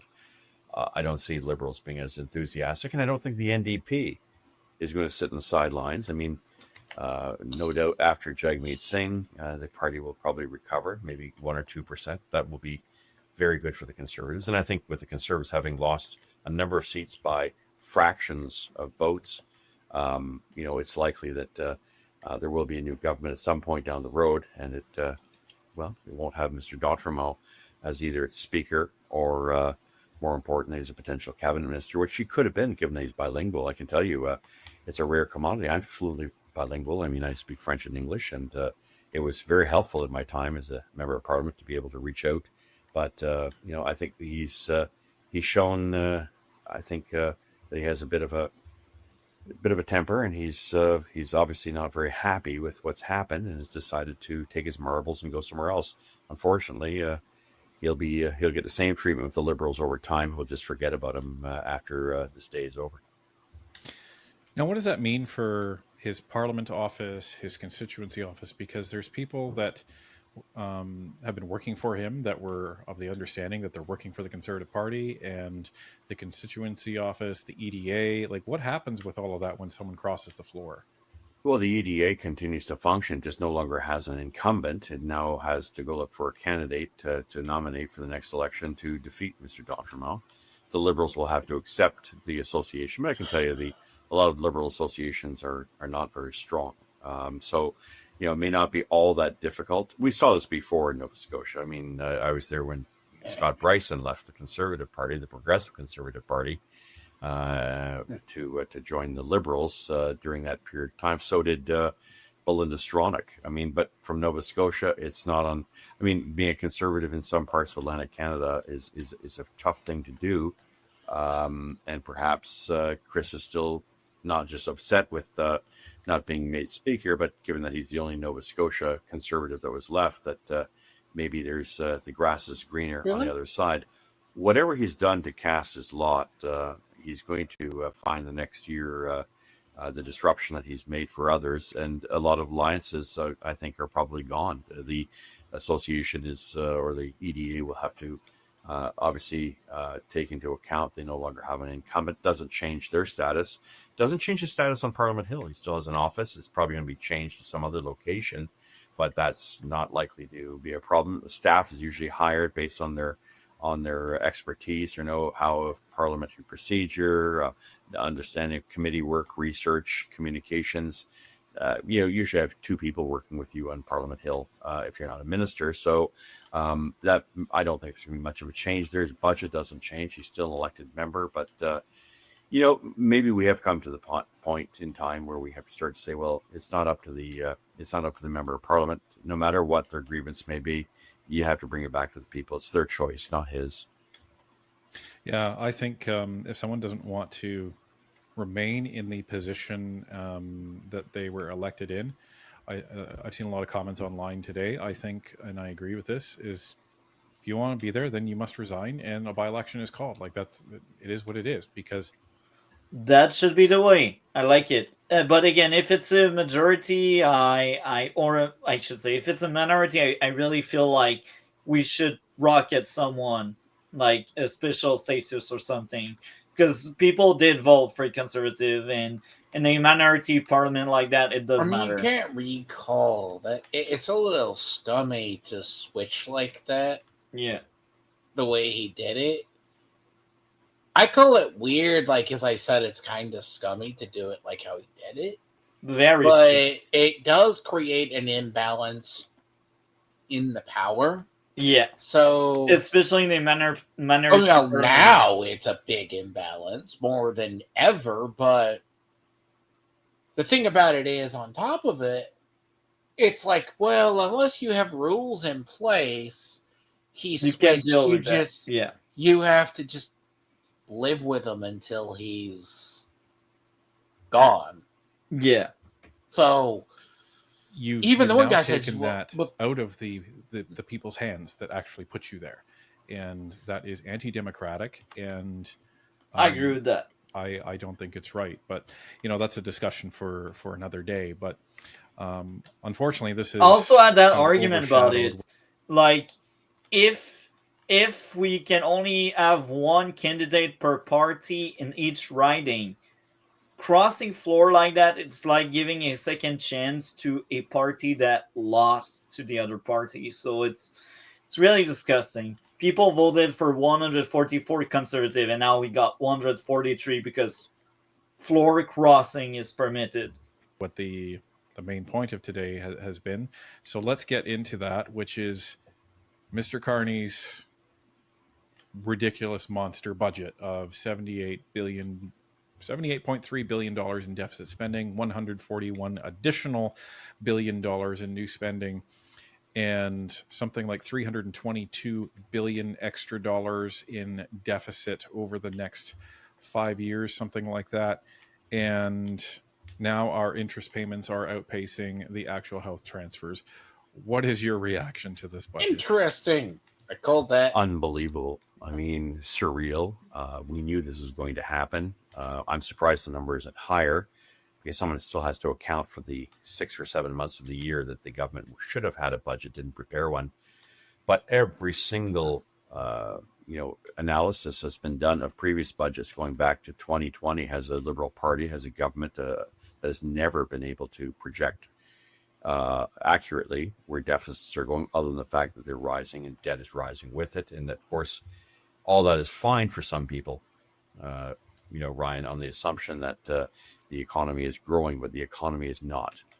Total cuts maybe represent 2%. Growth in the economy probably going to drop 2 or 3%. So we will continue to see an unreliability of these numbers.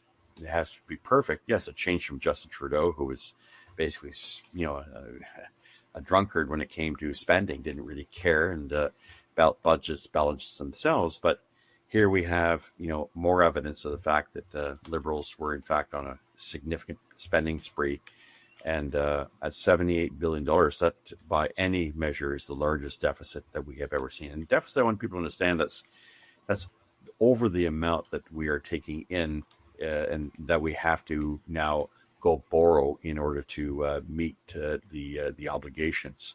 And so 78 billion, 60 billion, 50 billion, those numbers are likely to go up in the next few years unless there's a massive rebound in our economic fortunes. And we've done a lot to ensure that the economy of this country doesn't function. I mean, migration was the big problem, employing and using and overemphasizing net zero nonsense, which is still in the books, emissions caps, which... And this is a former Liberal right now that talks. Even him, he's net zero is ridiculous. The trick is, he was probably what you call a classical Liberal. He From saw the 2000. He probably saw it. See, let's say hypothetically, a classical Liberal sees this. The problem is, did you do anything to stop the rise of the progressives in your party? Chances you did not. And you're shocked at Trudeau. Based on what I said, or what I should say, based on what he said, he wasn't there during the Trudeau era. He probably left during the Harper era, just before Trudeau. That's my understanding of that specific case. So he was there. Yeah, he was there before Trudeau, basically.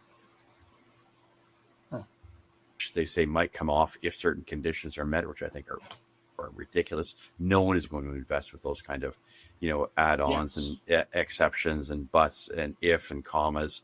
They're not going to come into Canada and start investing in oil and gas, much less manufacturing. That now, Mark Carney's made it very clear. Yeah, I got rid of the carbon tax, the consumer one, but I'm going to replace it and make the industrial carbon tax the center. 6% it was. Green it was like fantasies and policies. Tax credit, like the tax credit, was like $500 for consumers who thought, we're off the hook. You're back on the hook. It's just it's going to be given to business, and whether or not they accept it will be up to whether or not they want to stay in Canada. And some will probably pack up and leave. And I think that with that, consumers are hurt, businesses hurt.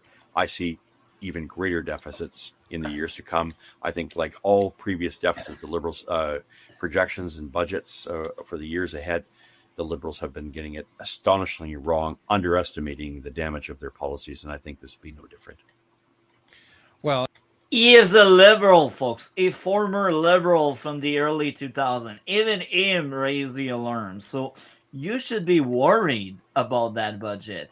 If a former liberal is saying it's not going well, it's not going the right direction, you should question whether Mark Carney is actually there to help Canada or destroy it, because we all know his resume. We all know he's the big banker.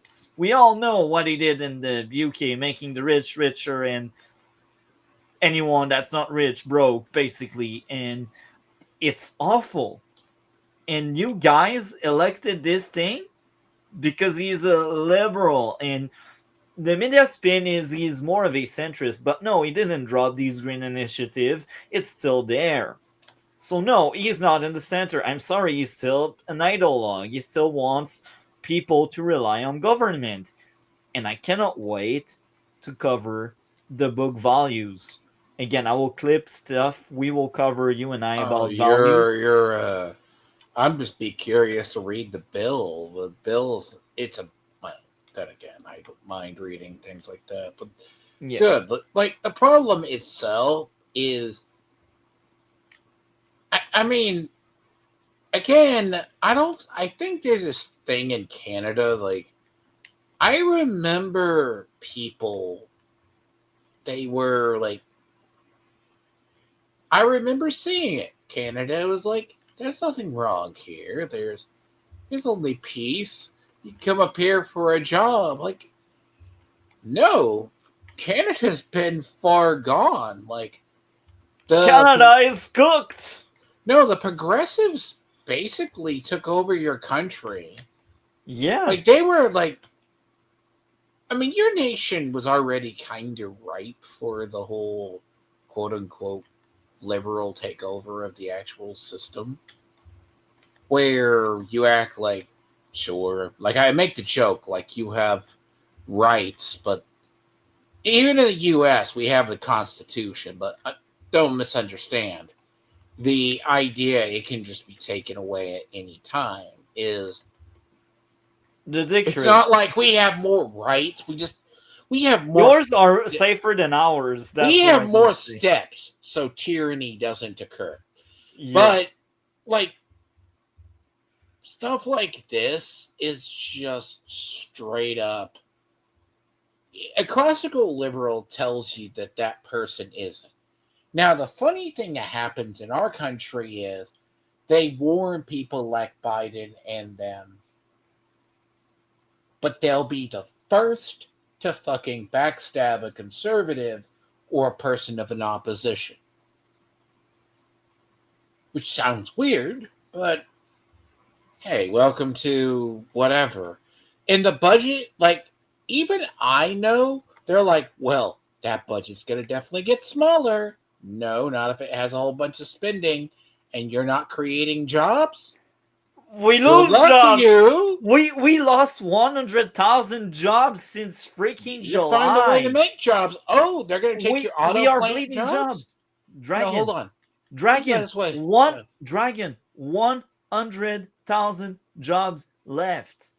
The media don't talk about that because that would highlight the weakness of the liberals, what they put upon us. Anyway, let's play more of that because we still have a lot going on here. And the most insulting thing is, even though that Mark Carney lays out the industrial carbon tax in his budget, like it's there for all to see, his ministers are telling anybody who is actually talking about the industrial carbon tax, they're saying that it's an imaginary tax. And they're trying to gaslight you into thinking that this isn't real, when you can actually see on the government website, it actually says strategy for industrial carbon pricing, aka the carbon tax. Like, this is not something that is in dispute, yet the ministers are trying to say that. And as you know, I want to touch on one other point, because in Champagne's speech, He's trying to say that, oh, don't worry, our massive deficits are fine because we're expecting $1 trillion of investment to come into Canada. What do you say to that? You're expecting people to actually take advantage of the $1 trillion grift. You're not getting anybody coming in with money. They're going to take advantage of Even money. the liberal for calls it electric a vehicles. grift. We've seen this with kind of like policies Mendami surrounding in New York. green energy. People Everything that these are guys there. have touched so far has meant only one form of incentive, and that's public borrowed tax dollars being given to grifters to achieve a certain objective, which is pyrrhic at best, unnecessary, plainly. And so for any normal look at this, I mean, one of the things that I think is even more disturbing is the idea that Canada's got the best GDP debt to GDP ratio, despite the fact that it's $1.5 trillion bucks, and that doesn't take into account Interest sovereign payments. Our sovereign debt in Canada is more than double that, and if you measured it based on the fact that we cannot use the CPP, we cannot use the pension plan to collateralize that debt. Eventually, they will use the pension of the people. This is what the liberals do. Any money they can strip off people, they will, because they want to control money. They want to tell you how much you can use. This is the new liberal way, as you called it, late stage liberalism. It's exactly the problem with late what's going stage on. liberalism. It's basically like the issue. It's you have all the seed beds of cultural collapse where nothing goes right. It's not like, oh, in the U.S. we shipped out our manufacturing. We asked for that. If we do that, but we also made up for it in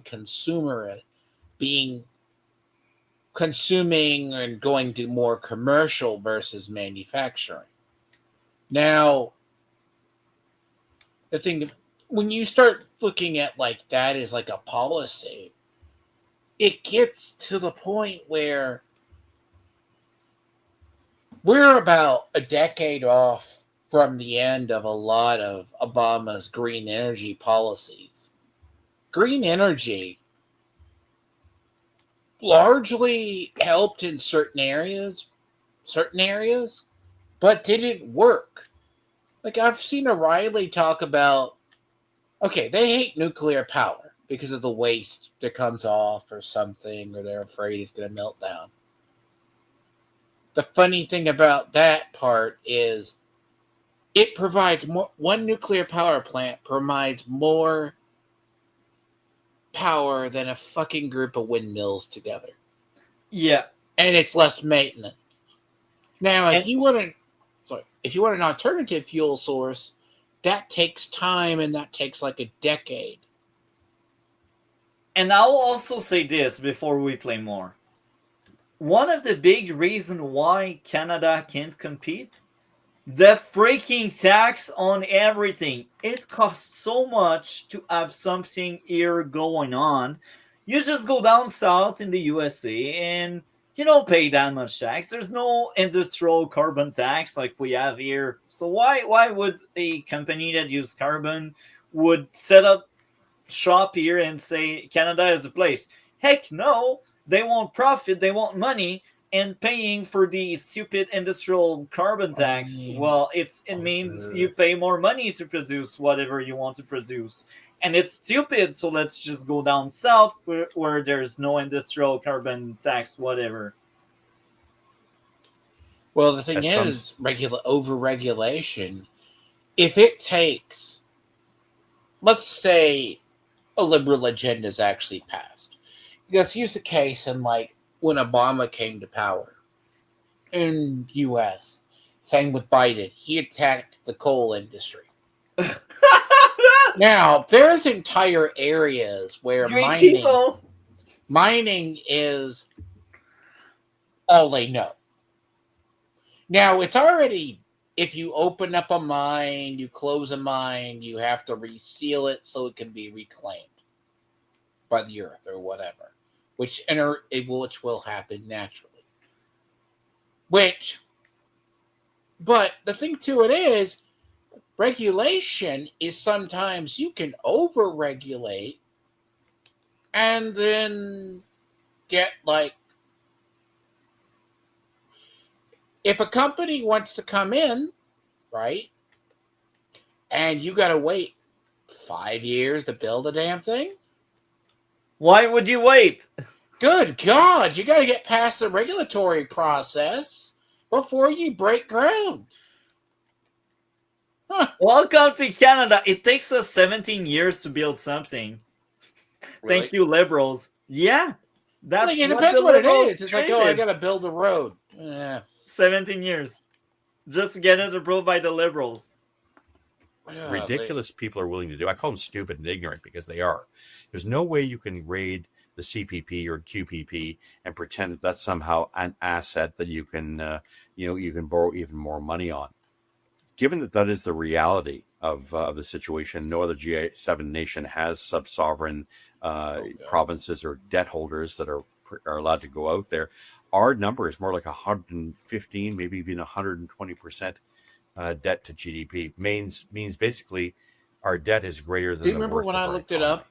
And I looked it up a couple of streams ago, everyone. and I said there's 100. I'm not waiting for the Dan McTiggs of this world to make that kind of 110%. conclusion, because that's something that I was trained with when Paul Martin, Jean Chrétien, and finance ministers after Paul Martin had to look at, including Ralph Goodale. So he mentioned Jean Chrétien. I think he was the last liberal we truly had in power, and that was 1994 all the way up to 2005, because 2006 Harper entered for 9 years. So Jean Chrétien was the last liberal we had in power, and that's a very long time ago, and yet we still have the liberals around pretending to be liberal when they don't really act like such. So let's play more of that. I mean, the issue itself is he said 100. I looked it up. The budget, according to your just to service your guys' debt, was 110. Even he guessed it was 110. Yeah. And 110%. I mean, U.S. they go, well, you're at 120%, but we still have production power. We don't here. And you guys are a much bigger economy. Everyone wants a piece of the USA. And people only want the what's underneath the ground for Canada. And even there, we are stupid because we don't use our... What, you don't even use... You're telling me you guys don't realize you have coal mines that you can we realize it. On? But guess what? The so-called liberal, they don't want to use it. It's not green enough. You have areas of your country, which, no offense, they're only good for one. They're only good for one goddamn thing. Mining. One. Mining. We could. That's all good for. Canada could be the richest country on earth, but we are freaking stupid. We elect stupid people that don't want normal people like me to prosper. This is what's going on here in Canada. It's a management issue. Like, they go, we can't create jobs. So you have areas, but then that's where you get the environmentalists go, but there's not a here. frog here. There's a little bit of wildlife that will be killed if you mine. No shovel. Not going to go over well. I think debt bond rating agencies are going to definitely have to look at this more clearly, more soberly. And it's a point to them that I would simply make here, and I'm going to express elsewhere. You cannot use, it's not fungible. You can't liquidate the CPP or the QPP, the pension plan, and use that as a means of leveraging the massive debt that you have. And that given that is the case, unless they're extraordinarily ignorant, contrast that with what provincial debt is, which is about the same, and you now have not $1.5 trillion, but actually $3.6 trillion in debt. And now you can imagine what happens. You guys are making what if interest rates go up this year as a result of bond rating agencies saying, "Hey, we want more money. If you want $78 billion of money, you can't have, and you've been doing this for several years. Last year it was 60. The year before that was 50. we're lending the money, but we're not giving it to you for 3 or 2%. We want 7 or 8%. What happens to your debt and your deficit financing at that point? Suddenly, all of the assumptions are thrown out the window. A budget is really about forecasts, and the assumptions are usually based on present trends continuing. The fact that can't and anything can change very quickly. Forget what Donald Trump does with the tariffs, which are not going very well. Anything along the line of suddenly a big increase in our it's a bloodbath for Canada. Would cause those numbers to go even higher. So you don't. By the way, the tariffs that everyone says they hate globally. Yeah. I want you to guess, and this is something if I ever. The Honorable Leader of the Opposition. Did you know we're going to be getting, because of those tariffs, we're going to be getting $500 billion back? Wow. Because that's how much of a trade deficit we've had. I'm not surprised. So, and we're still going to have a trade deficit to the world in certain areas by, like, let's say 400 or 500, something like that. But those tariffs that we've been getting tariffed by other nations, we just levied back on different goods. We've actually been making money, and that's going to go back into general funds. Now, the question what that's going to get used for, nobody knows. But they can go and say, well, they're going to hurt Canada because Trump doesn't give a fuck about Canada. I like it. Thank you. Just nothing. Like, I wish more liberal would hear what you just said. They don't care. He doesn't care. Yeah. That's the thing. Yeah. He says it out. You guys don't think about Canada. Now we are just the annoying little brother. When I say we don't think about Canada... Dragon. Yeah. We are the little annoying brother to the USA. It's like, we love you, but like, stop kicking us. And most of these liberal voters here in Canada, they just don't get it. They think you guys are obsessed with us the way we are obsessed with you. But that's not the case. You're our neighbor. You are our country sub-step brother, yes. But we do realize, not in the whole particular, that if anything happens, you were to be invaded, we would defend you because you're part of the North America. Yeah. Same as Mexico. Yeah. But you're also our northern border. So, but then again, I said this when you had your election thing. If you think we were going to really annex you guys, people still give me a break. You guys wanted that. We jokingly say annex Canada, but that's like that's not serious. The average liberal voter still thinks Trump was serious when he said he'd annex us. Oh, by the way, did you hear? I'm not joking, Dragon. Do you realize? I know you are. They think the problem is, they don't understand. Why would we want to give Ontario to the Democrats to control? And that's one of the largest pure liberal progressive bases, and we already have to deal with a shit ton of them. And we want more unhinged progressives and liberals in the United States? I say this with all due respect as a person who's mostly a moderate. If you ask people this, you ask us to. The thing is, Canada, we have the disagreements. But by the way, apparently 3 provinces are talking about succeeding. Yeah, Saskatchewan and Alberta, they want to F off, and Quebec still wants to leave. But Quebec, it's Oh, by the way, fun fact in history lessons, if they never ever told you, post the American Revolution and post the Civil War, you took in our rebels who actually still wanted to have 2 states, 2 entire countries. Yeah.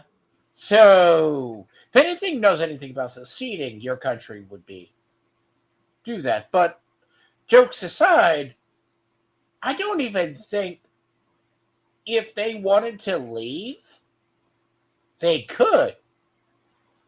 I mean, you guys couldn't. I remember joking with when there were still normal Canadians. Some guys I dealt with, they'll say you weren't, you're not. But the funny thing is, all these people are like, just slice Ontario off and put it into the sea. This was years ago, 2013, 2014. And the thing is, it's like California, like Southern California. We'll easily, if we could just cut off San Francisco and LA, it'd be all good. You cut Ottawa, you cut Toronto, you just keep the rural areas where people are still normal. you just have to. But then again, it's kind of like, as I say, you drown Toronto, you drown Ottawa, you keep the rest. I'm just like, because the funny part is, in the U.S., we've just reached the point with there is no such thing, I swear. The classical liberals still exist. Sometimes you call them the boomer libs. Sometimes you call them. Yeah. You still find them. But even the most moderate of conservatives are pretty much like, go into Portland and clean the place out. Seattle, clean the place out. Because by that, I mean all the ICE people, the protesting the ICE people, and them just being weird. Literally, they have drug-infested streets. The thing is, it sounds like Vancouver. We have literally said to Seattle, like when they were dealing with the Chav state or whatever, the sit-in protesters were trying to cause issues with their cities. We literally offered National Guards to go up there. Trump, this was way back when, Black Lives Matter era. Well, no, we'll do it ourselves. They just let this little militant faction sit up there. And the thing to it is, they're like, well, but you can't do this. Do they want to go? See, people they're not misunderstand. Americans will never turn guns. So if Trump somehow, as beloved as he was, is in candidate, you ask a U.S. soldier to shoot an American citizen, they won't do it. Canadian, that's another story, though. So let's now, play see, it sounds weird. Canadian. We have loyalty, but it's insane. We just have. Yeah.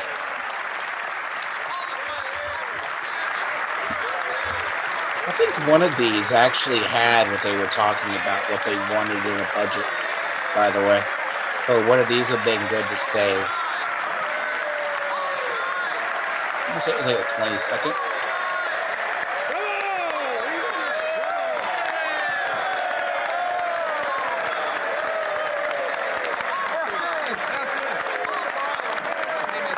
Thank you. Mr. Speaker, yesterday the Prime Minister gave a speech, a depressing speech. He said that in his youth there was a lot of opportunity, but that the future for our young people would not be as good as his past had been. He said that young people need to make sacrifices. Sacrifices? That's what young people have been making for the last 10 years under the Liberals. The Liberals have doubled the cost of housing, they've taken away jobs, and they've created intergenerational debt. Young people have to sacrifice more. What do they have left to sacrifice? The Honourable Minister of Government Transformation. Thank you, Mr. Speaker. You know what young Canadians have sacrificed in the last election? They sacrificed a pessimistic, negative, critical vision of Canada from the leader of the official opposition. They chose a serious leader, an ambitious government, Mr. Speaker, that is uniting the Canadian economy to create opportunity. We're talking about $215 billion for Canada's GDP. We're talking about major projects from one end of the country to the other. We are talking about 100,000 jobs lost since July 2025. They're going to create great jobs for the future. The Honourable Leader of the Opposition.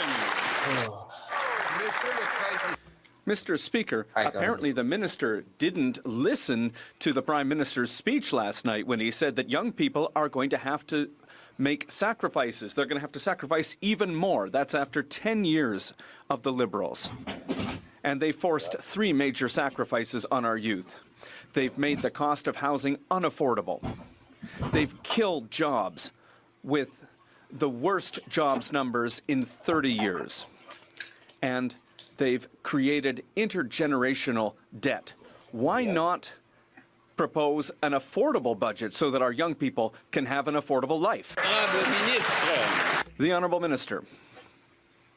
Thank you, Mr. Speaker. And every day, here in this House, at every question period, the gulf between this career politician, the leader of the opposition, and an economist who has private sector experience like the Prime Minister gets wider and wider and more obvious for Canadians. What the Prime Minister said yesterday is that we're going to spend less to invest more, that we're going to have a transformational budget with the biggest capital investments in years to create jobs for this for young people from one end of the. And that's funny, he says that, and again, Carney, the day before that question period, he had a big speech about sacrifice in front of a university with a lot of, like, university-aged people, and it's kind of hilarious because we are the first generation in Canada that will not own a home, except if it's passed down to us through our parents. Do you think you're alone?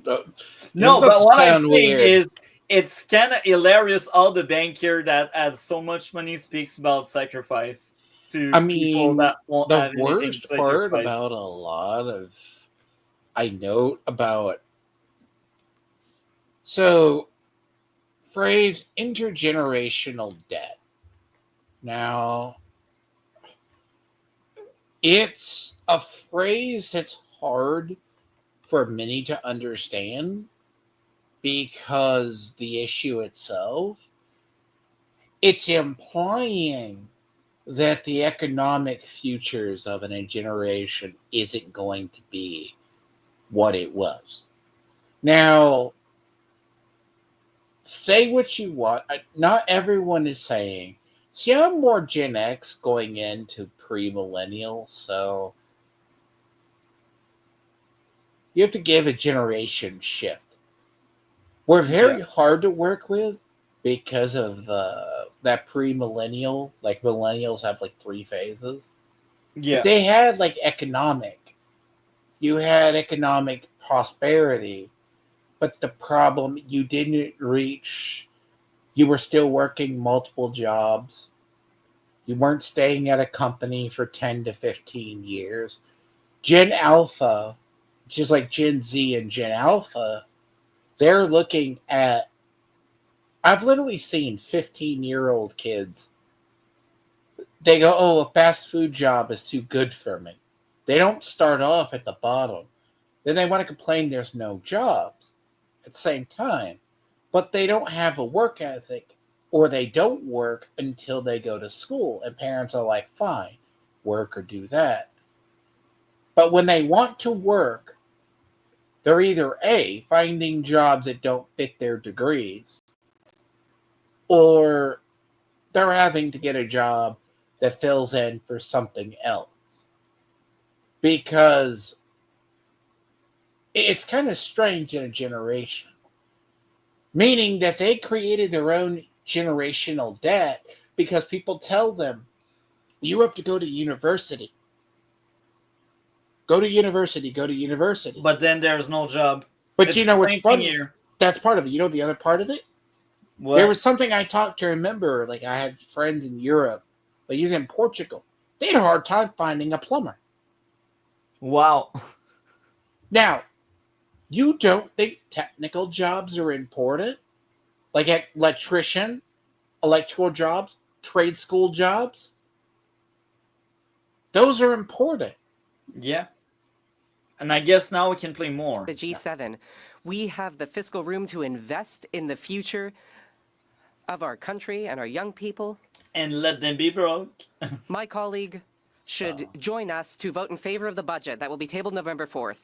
Mr. Speaker, not only is the Prime Minister planning to cut women and gender equality by as much as 81%, the Canadian Centre for Policy Alternatives just revealed that 59% of planned jobs cuts to the public service will impact women. Mr. Speaker, if the Prime Minister wants to regain the trust of women after forcing flight attendants back to unpaid work at Air Canada, why doesn't he stop these devastating job cuts? Here.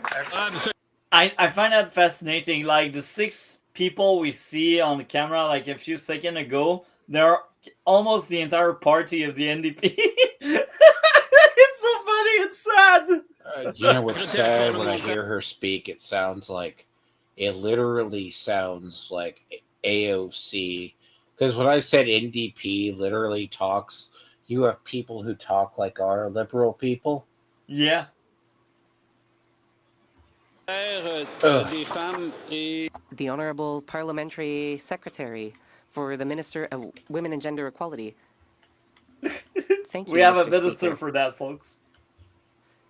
That is why And that's we a are so woman. focused on the economy. We don't talk enough Sorry, about if a this, man but we led that have a department, feminist you know vision. what would When the happen. economy is going well, Let the wall the burn. status Let of a women man improves. feel that job. This is important for building our society. I Our think that's government the has first time I see her invested more speaking than in any the other house. in protecting women and LGBTQ plus communities. We She's will a continue along backbencher this from path. We will backbench. continue to keep our promises. And she's a minister. That's the worst than that. The Honourable Member for Saanich, Gulf Islands. Mr. Speaker, tomorrow is the 80th anniversary of the creation of the United Nations.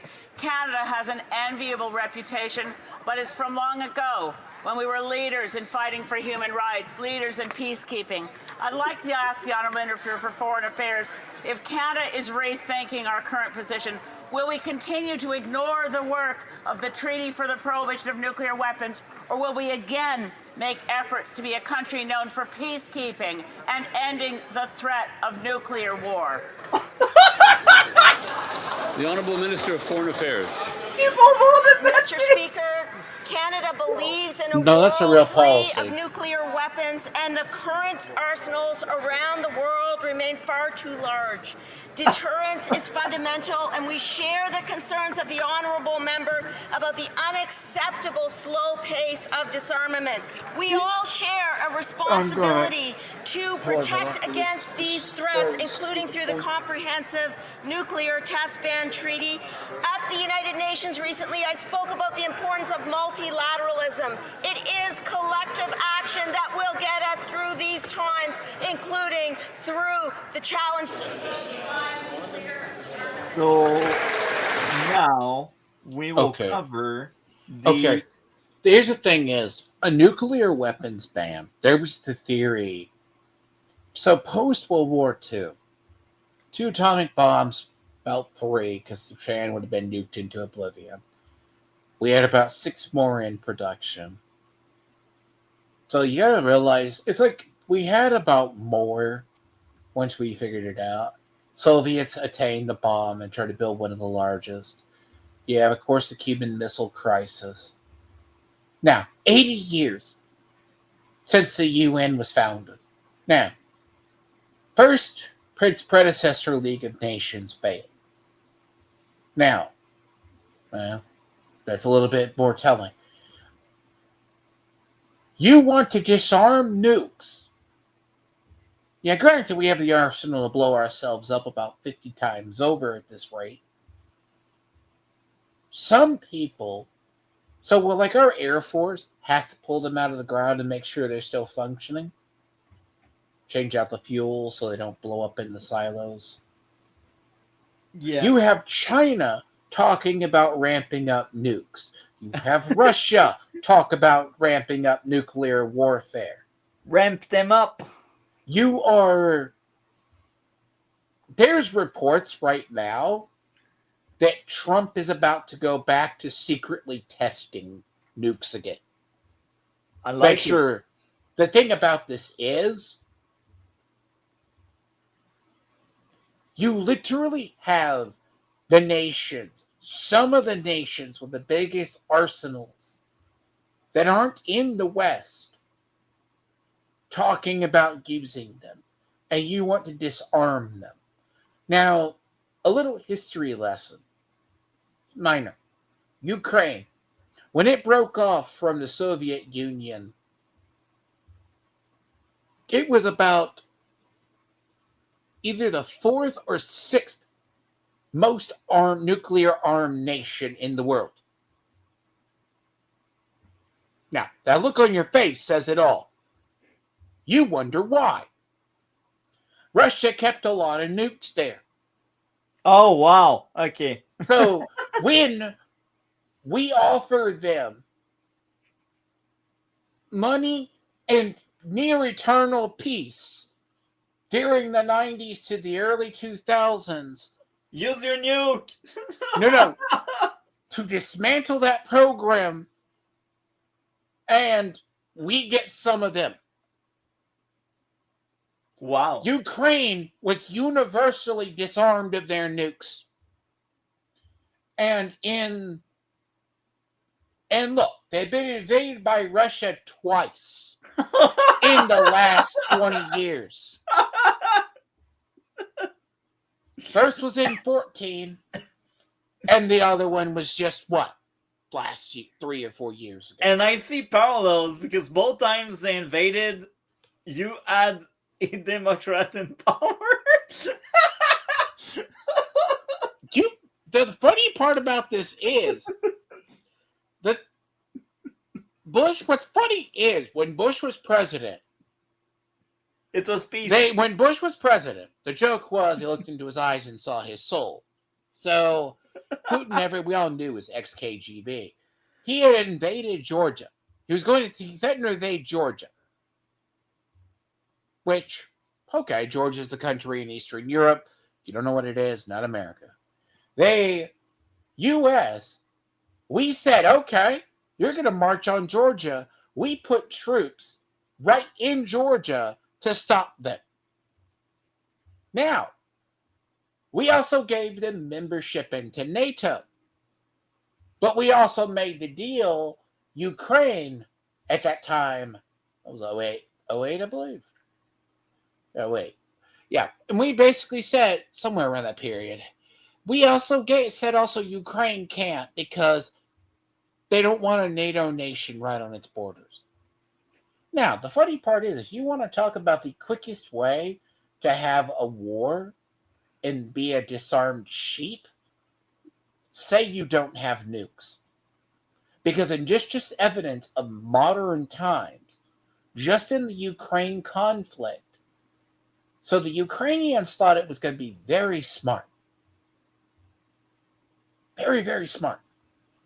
Did a drone swarm attack on a sitting group of Russian strategic bombers at an Air Force base they have. A Russian Air Force base. The reason why strategic bombers are out in the open, and anyone who sees this later on, is because we know where they are at all times. Nuclear triad and all. They damaged them. So we get it, Dragon. So the next video is the Mark Carney budget would make a conservative proud. That's the last one I sent you. Look again. A budget for tanks and banks. I believe I do have that one. No, but it's kind of. Probably I downloaded it. It always is that because I'd use a downloading thing for it. But But I use it, not always the...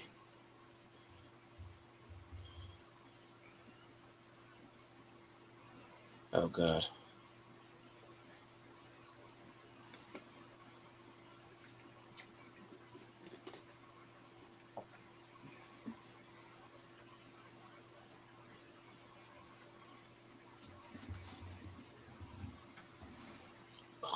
You're gonna... Oh, that's horrifying. Never mind. Ignore me. That sounds horrible. Just...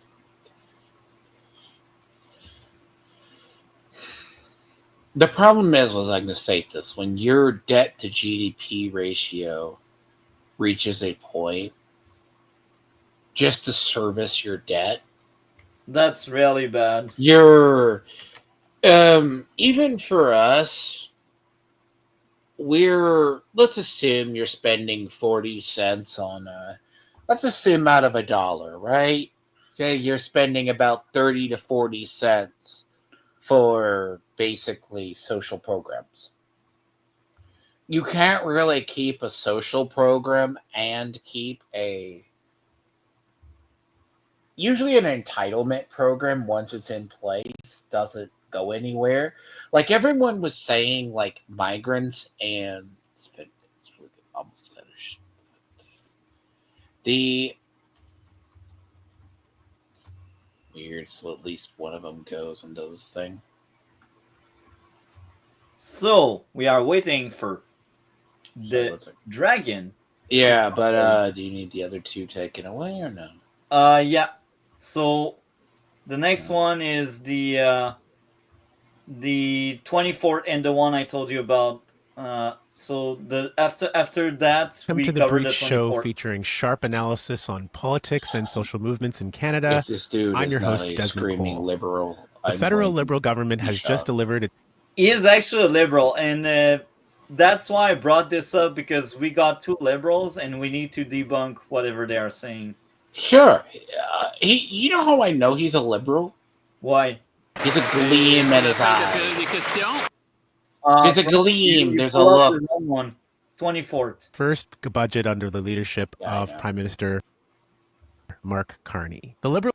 But why did you thought he was liberal? He has an aura and a glow. Oh, okay. Okay. Remember when the guy has too much of a glow. Like the way he works, it's not the title, it's the flow of the language. Yeah. And, well, first off, let me just say this. A black person, they're either going to be independent or they're going to be liberal. There's no either and or. You could be surprised. Well, but that's why I said especially in Canada. Well, you might have that, but in the U.S. But liberal, there's a delivery and a glee. He sounded like a bread tuber. Because a lot of black people are Christian as well. Well, Liberals are calling this a generational budget, and while it might be good for some segments of the corporate economy, there isn't a lot to celebrate for low-income and working people. Yeah. So what's in this budget, and what could it By mean that, politically or debt. for this session of Parliament? Joining us to speak about all of that is Martin Lukács, the managing editor of The Breach. Hi, Martin. Hey, Desmond. How you doing?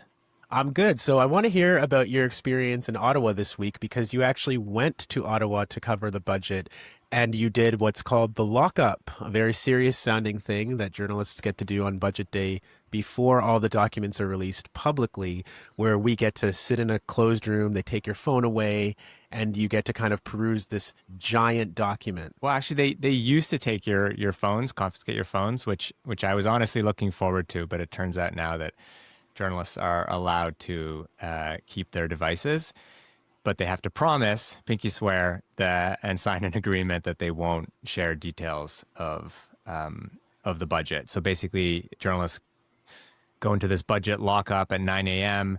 and then it's embargoed, not made available to the public until 4 p.m. when the finance minister delivers it in Parliament. So we get basically a 8-hour head start on the public. It was my first time going.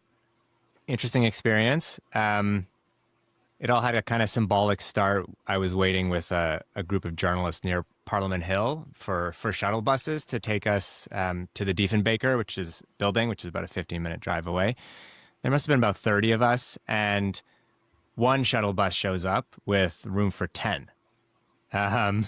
So it was like, the Carney cuts, are they already taking a toll?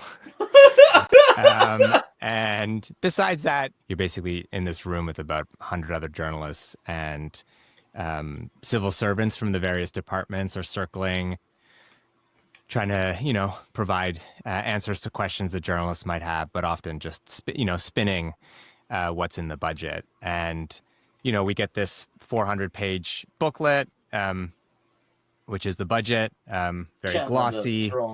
More in some ways more a PR statement than a clear economic blueprint. And we're allowed to be accompanied by progressive economists. And, in the case of the breach, we brought along a progressive economist from IRIS, which is the progressive think tank here in Quebec, just to, guide us numerically challenged journalists in reading some of the aspects of the budget.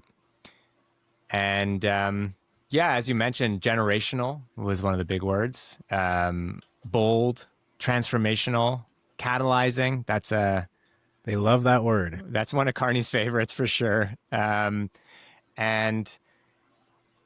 the claim of the budget is that it is this major response to the economic threats coming from the U.S., as well as some of the affordability. By making us even more poor, folks. This is how we beat the USA, by out-debting you. Challenges, that we're facing in Canada. But to my mind, it fell far short of all those things. And while, Mark Carney was elected as this savior to defend, the interests of Canada, this budget shows very much that instead he's governing to service the needs of the corporate class. And very liberal, right? It is a budget of corporate handouts and of massive military spending, rather than anything to really address unaffordability in this country. And it's the latest sign, I think. You start smelling it. You start seeing beyond the moves that Carney has been making the last 6 months, that what he's really about is redistributing wealth and resources to the already wealthy and the elite. So you see that guy with the glasses probably voted Carney. So imagine him being like, it's not. He doesn't see an issue with it. That's why. Well, he does see an issue. He's saying it's basically not delivering what I wanted. And far from something new, it's really a version of the same old politics we've been getting from conservatives and liberals the last few years. So he probably in many ways, it is a budget that Stephen Harper would have been pleased with. And in terms of the cuts that it makes, it matches what Pierre Poilievre had laid out in his own platform. Not really, because we wouldn't be getting like 70 billion of freaking debt. So no, don't frame it that way, liar. I mean, look, here's something I noticed too. This budget is supposed to be secret. They don't take your phone. All right? Yeah. They don't take the phones or take this. It's just pinky swear. Trust me, I'm not going to leak this out, bro. Take a lesson from fucking people in the U.S., especially if they're semi-liberal. We've had more intelligence leaks from so-called intelligence committees. That's why Adam Schiff is not to be trusted, and he earns a name, Shifty Schiff. Basically because it's a sieve. He does not physically keep secrets. And you're supposed to keep this crap a secret until debut? No. So it is, not something I think that will meet the measure of the moment for Canadians. Right. So the big feature, I think, of this budget is the massive investments, billions, tens of billions of dollars of new investments in the military, as you mentioned, over the next several years, and the drawback in the public service, about 16,000 public service jobs this year alone, up to 40,000 in the next few years, in order to kind of pay for the new spending in defense and other. 16,000 cuts were already locked in because of measures that have been passed by former Prime Minister Trudeau. And then there's another 30,000 coming in the next 3 to 4 years from Carney. The night before the budget lockup, I was speaking to some people I know within a public service union in Ottawa. And they described an event that happened the week before that really summed up this budget and the way that Carney is governing. So this labor union represents people at the Public Health Agency of Canada, which is one of the departments that has already been facing major layoffs. And the way that layoffs work is it's a kind of like Hunger Games style competition where coworkers basically have to complete a series of tests to compete for the remaining jobs that are available. And the past week, employees at Public Health Agency of Canada had basically been subjected to this, process. And one morning, they showed up to their building, and in the lobby, they discovered a jobs fair in full swing, except it was hosted by the Department of National Defense, which I think gives a very good sign of what the priorities of this government are. They are right-sizing the public service, which is a right-wing euphemism for, making the government far less capable of handling the increasingly complex needs of an aging population, as we have in Canada. And in many ways, it's also, the bulking up this military state is part of, I think, a short-sighted strategy to make defense spending and weapons spending core to our economic growth, rather than, for instance, the care economy or public services and universal social programs that Canadians desperately need in this moment. And there's also, I think, a doubling down on resource extraction, which is far from a transformational thing. It's very much the 19th century economy that Canada is stuck with. So in this budget, there's a complete abandonment of a response to the climate crisis and an emphasis on the worst aspects of the kind of rip it and ship it orientation of Canada's economy, with, water guzzling and emission spewing AI kind of thrown into the mix to appease the growing power of big tech. And then it's all wrapped into this, nostalgia-inducing, romanticized notion of, settler colonial triumphs on the frontier. We're building big, manly things. I think that there were some pretty clear winners in this budget, and then I think The there's language, everyone as I said, else too flowery. who either maybe is seeing things that they care about stay the same on flatline in this budget, or even be cut and reduced back. Let's start with who obviously won in this budget, who got what they were asking for from the feds, in your opinion. I think the big winners were the fossil fuel lobby, the weapons manufacturers, and to a large degree, the corporate elite, broadly speaking, in this country, though they didn't get everything that they'd hoped for and been clamoring for. So here's the pattern I see. In the UK, Carney, he made the elite even more rich, and anyone underneath more poorer, or broke. Bankruptcy. This is what we are talking about here. He does the exact same. I see a pattern. This is the second time he's caught moving money to the wealthy. Is it really liberal? I don't think so. But hey, this is Mark Carney for you. It's the red guy.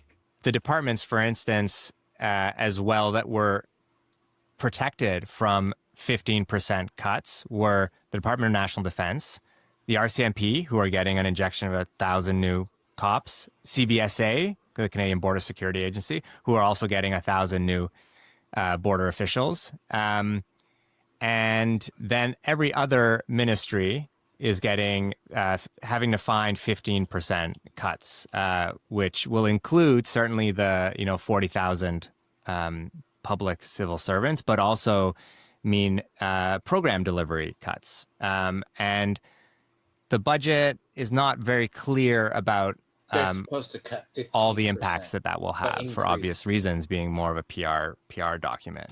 I think the biggest winners are, fossil fuel corporations who are basically being freed from any kind of regulatory obligations. For now, trust me, they will add stuff in it.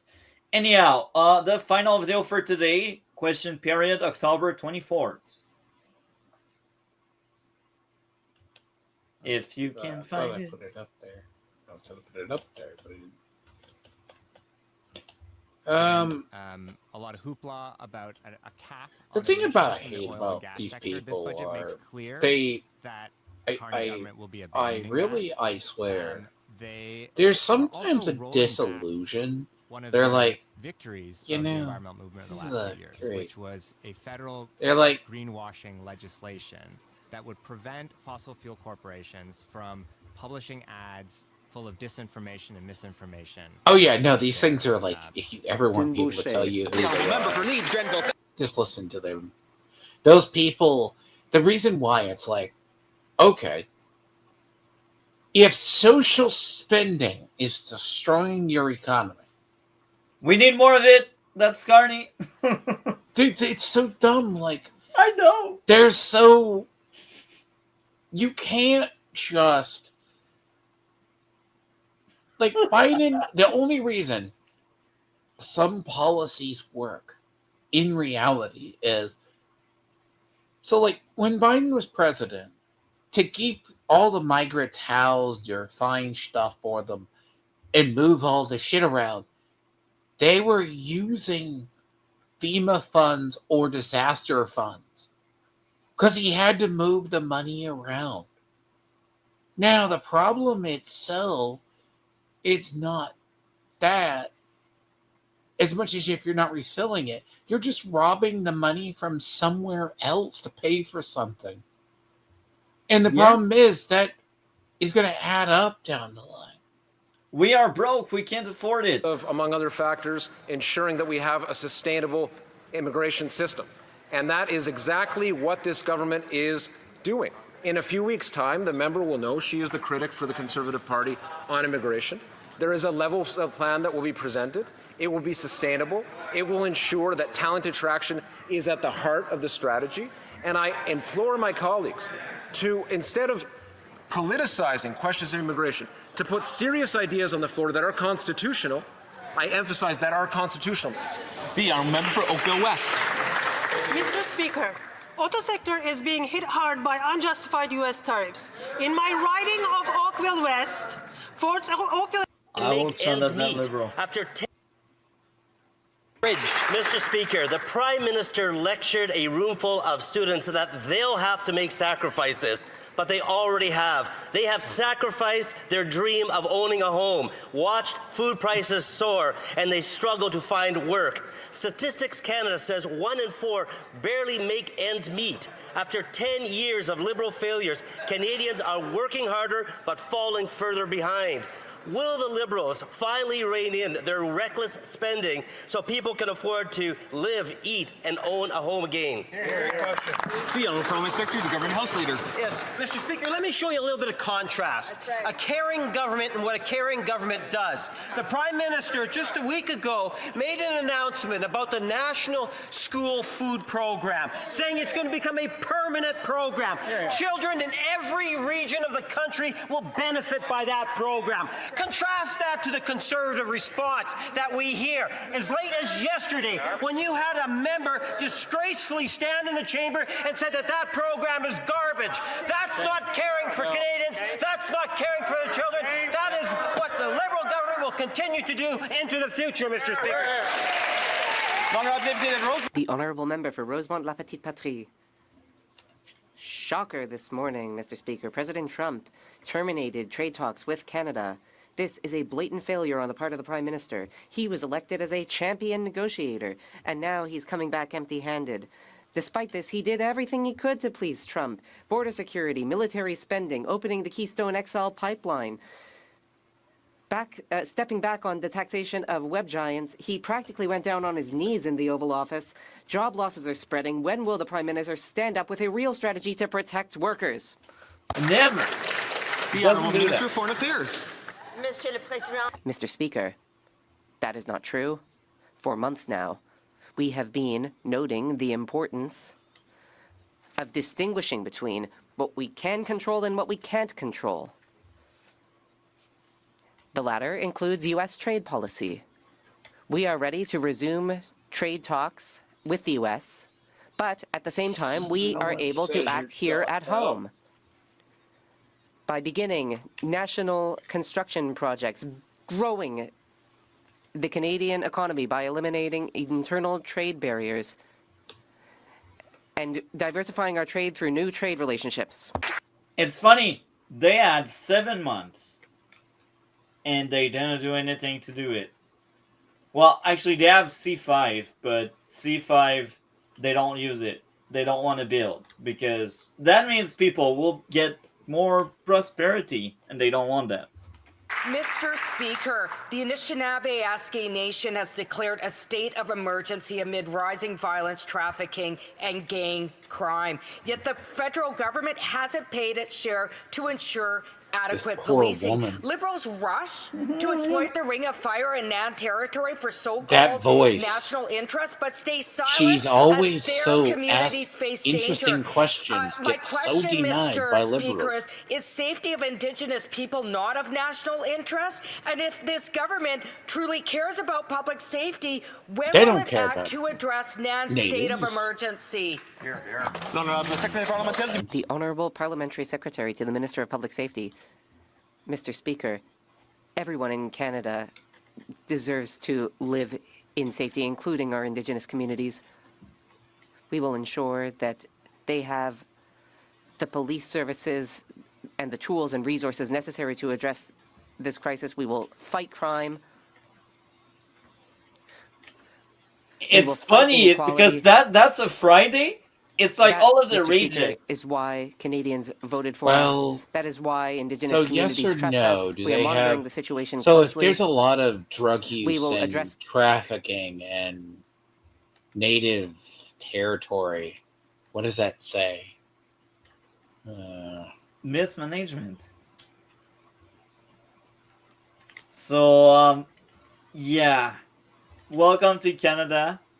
And that Well, the was... problem itself is, if you really want to go over that budget, just research into it. That would be the funny thing. You'll know if it's going to work or be left out in the cold, by the way. Yeah. Mark my words, though. The funny thing about these things, you'll find, they tell you who they are.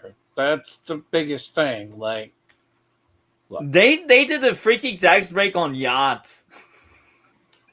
what? There's a tax break on luxury boat. I want to make a joke. Do you guys got even yachts up there? Well, the hyper rich like Mark Carney surely do. Where? I don't know. I mean, I don't think you want yachts on the Great Lakes. I mean, I don't know where they put it, but I know there are yachts. You have only. Okay. When you're rich, do you want yachts in find the ways. Great Lake? You want yachts in the Great Lakes? I say that because that area is terrible. Like, it is a, freighter I'm telling shipping. you, the rich, they don't care. Well, I would say they care about their lives, but The thing is, it's some of them funny. went Everyone on a acts submarine like. that blew up. Is that By the why? way, they act like the U.S. doesn't need things from Canada. By the way, just for the Yeah, I record. know. I know. We still use your, because you guys have bauxite mines. We use that in the production of iron. So we still have to use you guys and rely on your shipping ships to that bridge the dangerous waters of the Great Lakes, because the Great Lakes are actually they're called the America's Bermuda Triangle just because of all the weird phenomenon. Like Edmund Fitzgerald just was killed in a sudden storm. Yeah, Great Lakes. No. Why would you want a yacht out there? You never know what's going to occur.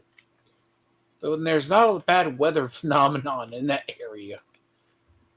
So, what do you have going on your end of the internet? I was kind of lazy this week and doing whatever, but other than that, just mostly resting this week. Amazing.